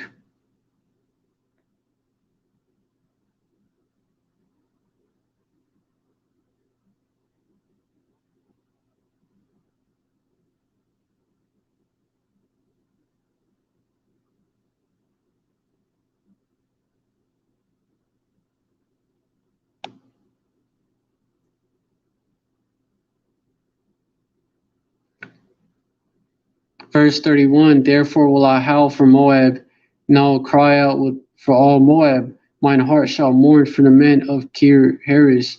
Verse 32, O vine of Sibmah, I will weep for thee. With the weeping of Jazer, thy plants are gone over the sea. They reach even to the sea of Jazer. The spoiler is fallen upon thy summer fruits and upon thy vintage. Through. Verse 33, and joy and gladness is taken from the plentiful field and from the land of Moab, and I have caused wine to fail from the wine presses. Thou shalt tread with shouting, their shouting shall be no shouting. Verse 34, from the cry of Heshbon even unto Elay, and even unto Jahaz have they uttered their voice from Zoar, even unto Horonaim, as a heifer of 3 years old, for the waters also of Nimrin shall be desolate. Verse 35, moreover, I will cause to cease in Moab, saith Yahweh, him that offered in the high places, and him that burned incense to his power, to his gods. Verse 36, therefore mine heart shall sound for Moab like pipes, and my heart shall sound like pipes for the men of Kir Heres, because the riches that he hath gotten are perished. Verse 37, for every head shall be bald, and every beard clipped, upon all the hands shall be cuttings, and upon all loins sackcloth. Hold on. Yeah, you so-called Chinese is through, man, as well. Y'all going down with Esau. Hold on, Akia.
thought I heard somebody knocking at my door. I had to go check.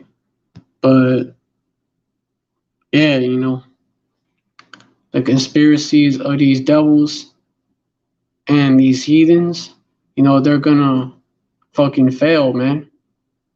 Because the Most High Yahweh is not with those conspiracies. They're only being used to judge the 2/3, and they're gonna be taken out as well. And Moab is being used to take out Babylon, along with the Russian speaking Edomites, even NATO and shit. All the rest of all these other nations and kingdoms are being used to destroy Babylon. They're also going to be, but they don't got next. Ultimately, this is what they're being used for. Joel chapter 3, World War III.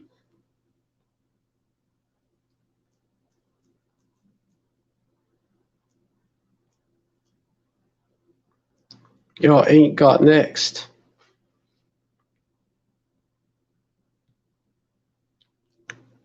My fucking head is throbbing. Verse 9, proclaim ye this among the Gentiles. Okay, let me get it from the top. No, let me get from verse 9. I'm going to get down to the point. Proclaim ye this among the Gentiles, prepare war, wake up the mighty men, let all the men of war draw near, let them come up. Verse 10, beat your plowshares into swords, and your pruning hooks into spears, let the weak say, I am strong. Verse 11, assemble yourselves, and come, all ye heathen, and gather yourselves together round about, thither cause thy mighty ones to come down, O Yahweh. And that's what's going on. They're being gathered into the Middle East, the so-called Middle East, the valley of, because that's a made-up term, the valley of, I believe the British made up that term. The Bible calls that area the valley of Yehoshaphat. And as these heathens are being gathered into this valley, you have these chariots coming down and getting ready. They'll cause the Almighty ones to come down, O Yahweh.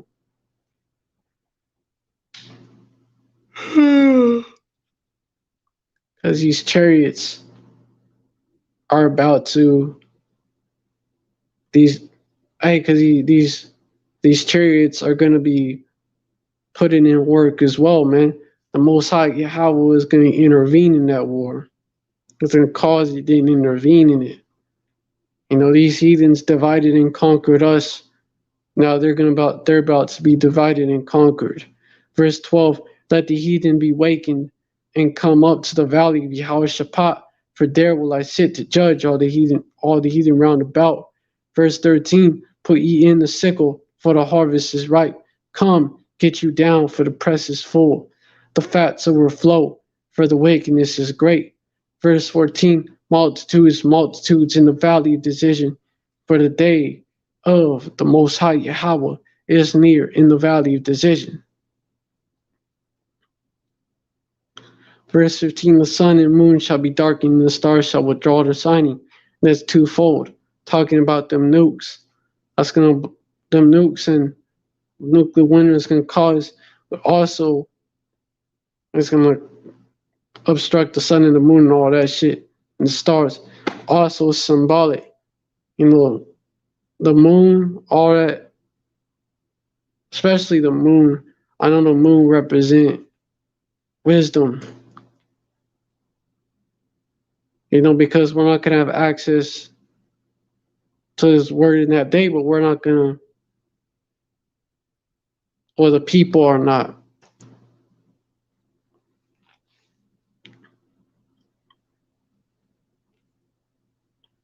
But it literally means that the effects from the nukes dropping and shit. Verse 16, Yahweh also shall roar out of Zion and utter his voice from Jerusalem, and the heavens and the earth shall shake. But Yahweh will be the hope of his people and the strength of the children of Israel. And this is how the moon represents wisdom. The moon shines during the night, when it's dark, and the stars do as well. When it's dark, if you didn't have them shining, it'd be dark as fuck, barely see. And the stars were also used for navigation before you had compasses. That's how it represents that. Verse 17, so shall ye know, because only the elect is going to have that wisdom. And then, only the elect is going to have that wisdom. Yeah.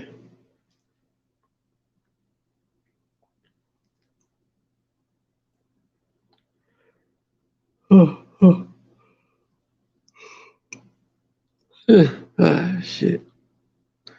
Verse 17, so shall ye know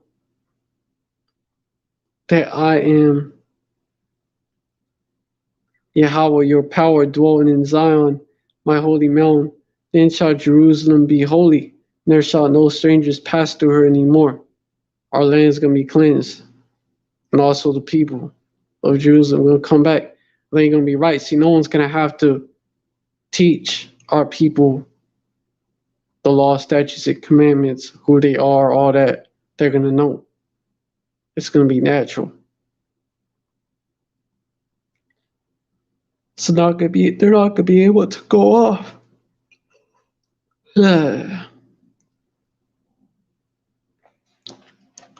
Verse 18. So they're not. Yeah. Let me just continue.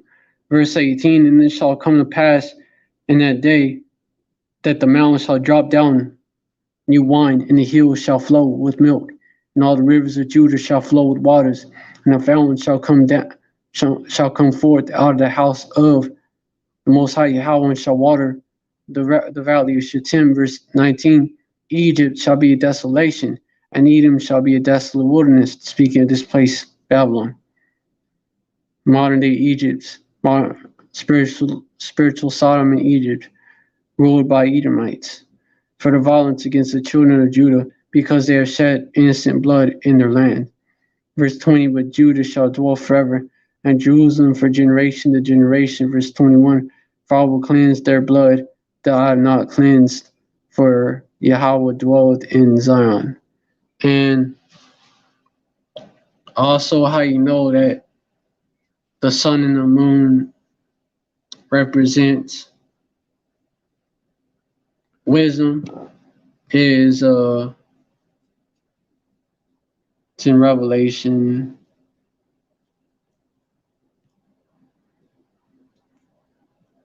21, I believe.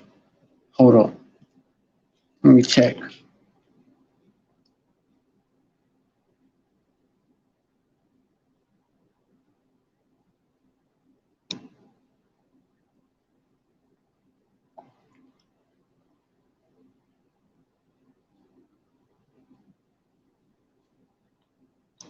Verse 23, and the city had no need of the sun, neither of the moon to shine in it, for the glory of power Yahweh did lighten it, and the Lamb is the light thereof.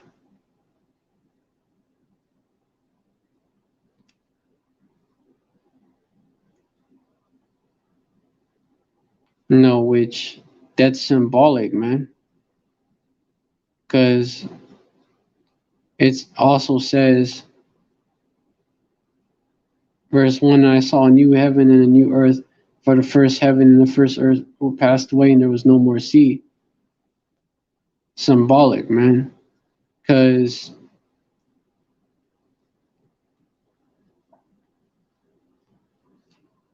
the earth is something about, let me get that scripture. The earth abideth forever. There you go. Ecclesiastes 1 and 4. One generation passeth away, and another generation cometh, but the earth abideth forever. Just to clear up any confusion about that. So that's how you know it's symbolic.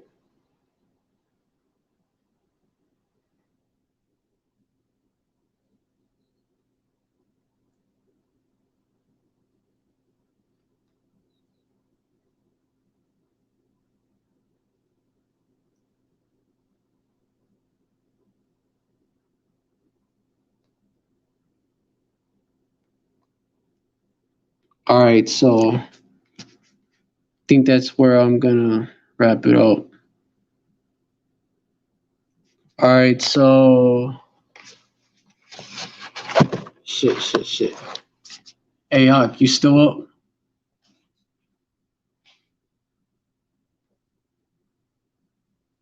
So I'm about to wrap it up.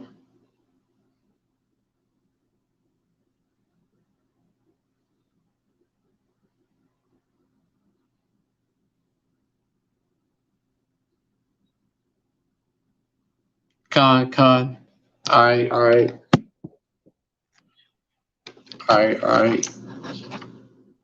All right, so with that, hold on, let me see. Let me make sure it's fucking situated right. All right, so with that, I hope this live was edifying to the elect. I want to give all praise to Yahweh, Bahashim, Yahweh Shai, Bahashim, Rakah, Kadash. Double honors to the apostles and elders of Great Millstone who rule well. Salutations to the Akim out there, spreading this truth like wildfire in all truth and in all sincerity. And shalom to the rest of the elect. Stay up, stay strong. We almost out of here. He that endures to the end, the same shall be saved. These devils about to go down. You can see it. If you're the elect, you could see it.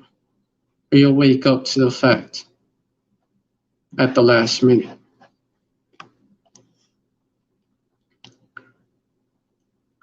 Hey, Abad Babal, Abad La Adawanyam, Abad La Gawanyam,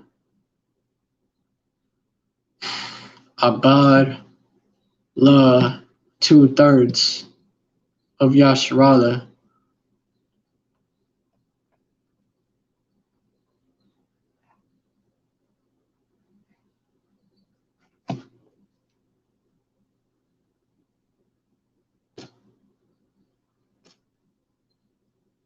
Alright, about to post the link.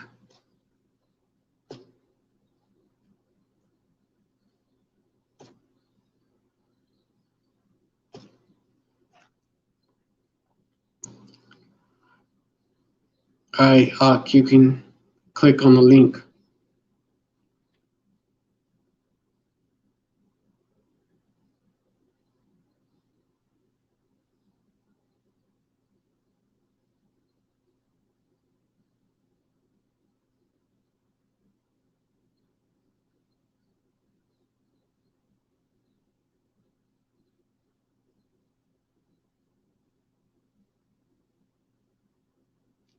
Con, finna add you.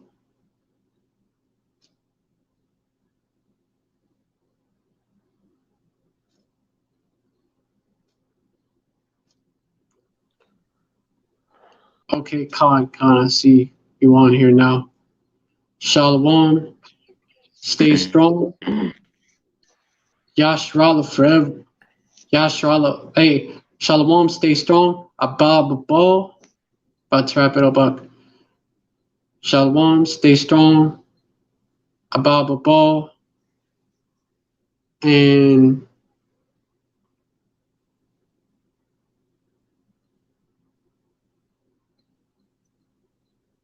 gonna wrap it up with me.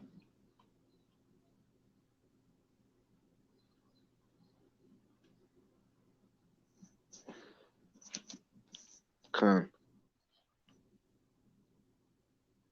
Shalom, stay strong. Abba Babal. Ready?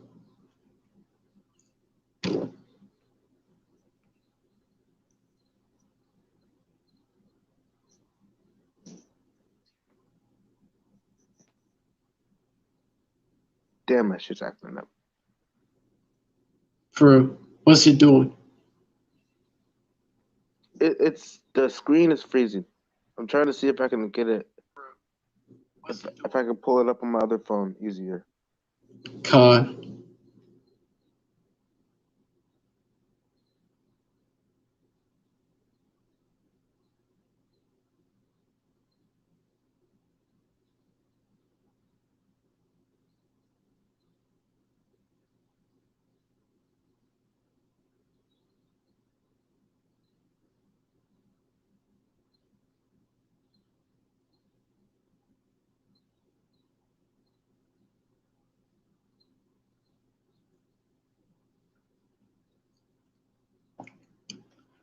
All right, so I'm about to wrap it up, but basically, shit.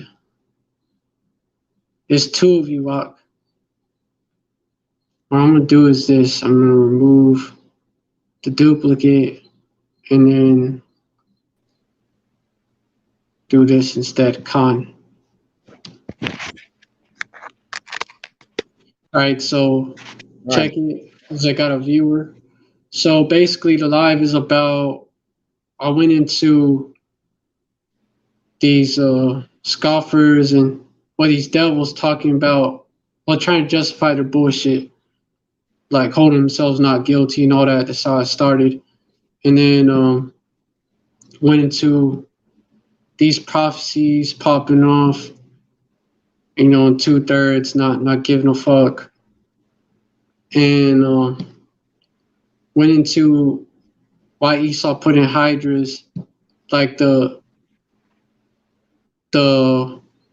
occult demonic reason, the hidden demonic reason why Esau put in hydras in the Jews. All right, Khan. Anyways, so just watch the replay of the live. You ain't got time, just watch it on your own time. I know it's long, but just watch it in parts. That's what I recommend. It's a really good live. Went into a lot. Come. Shalom, stay strong. Abba Baba and Yashrala forever. Come.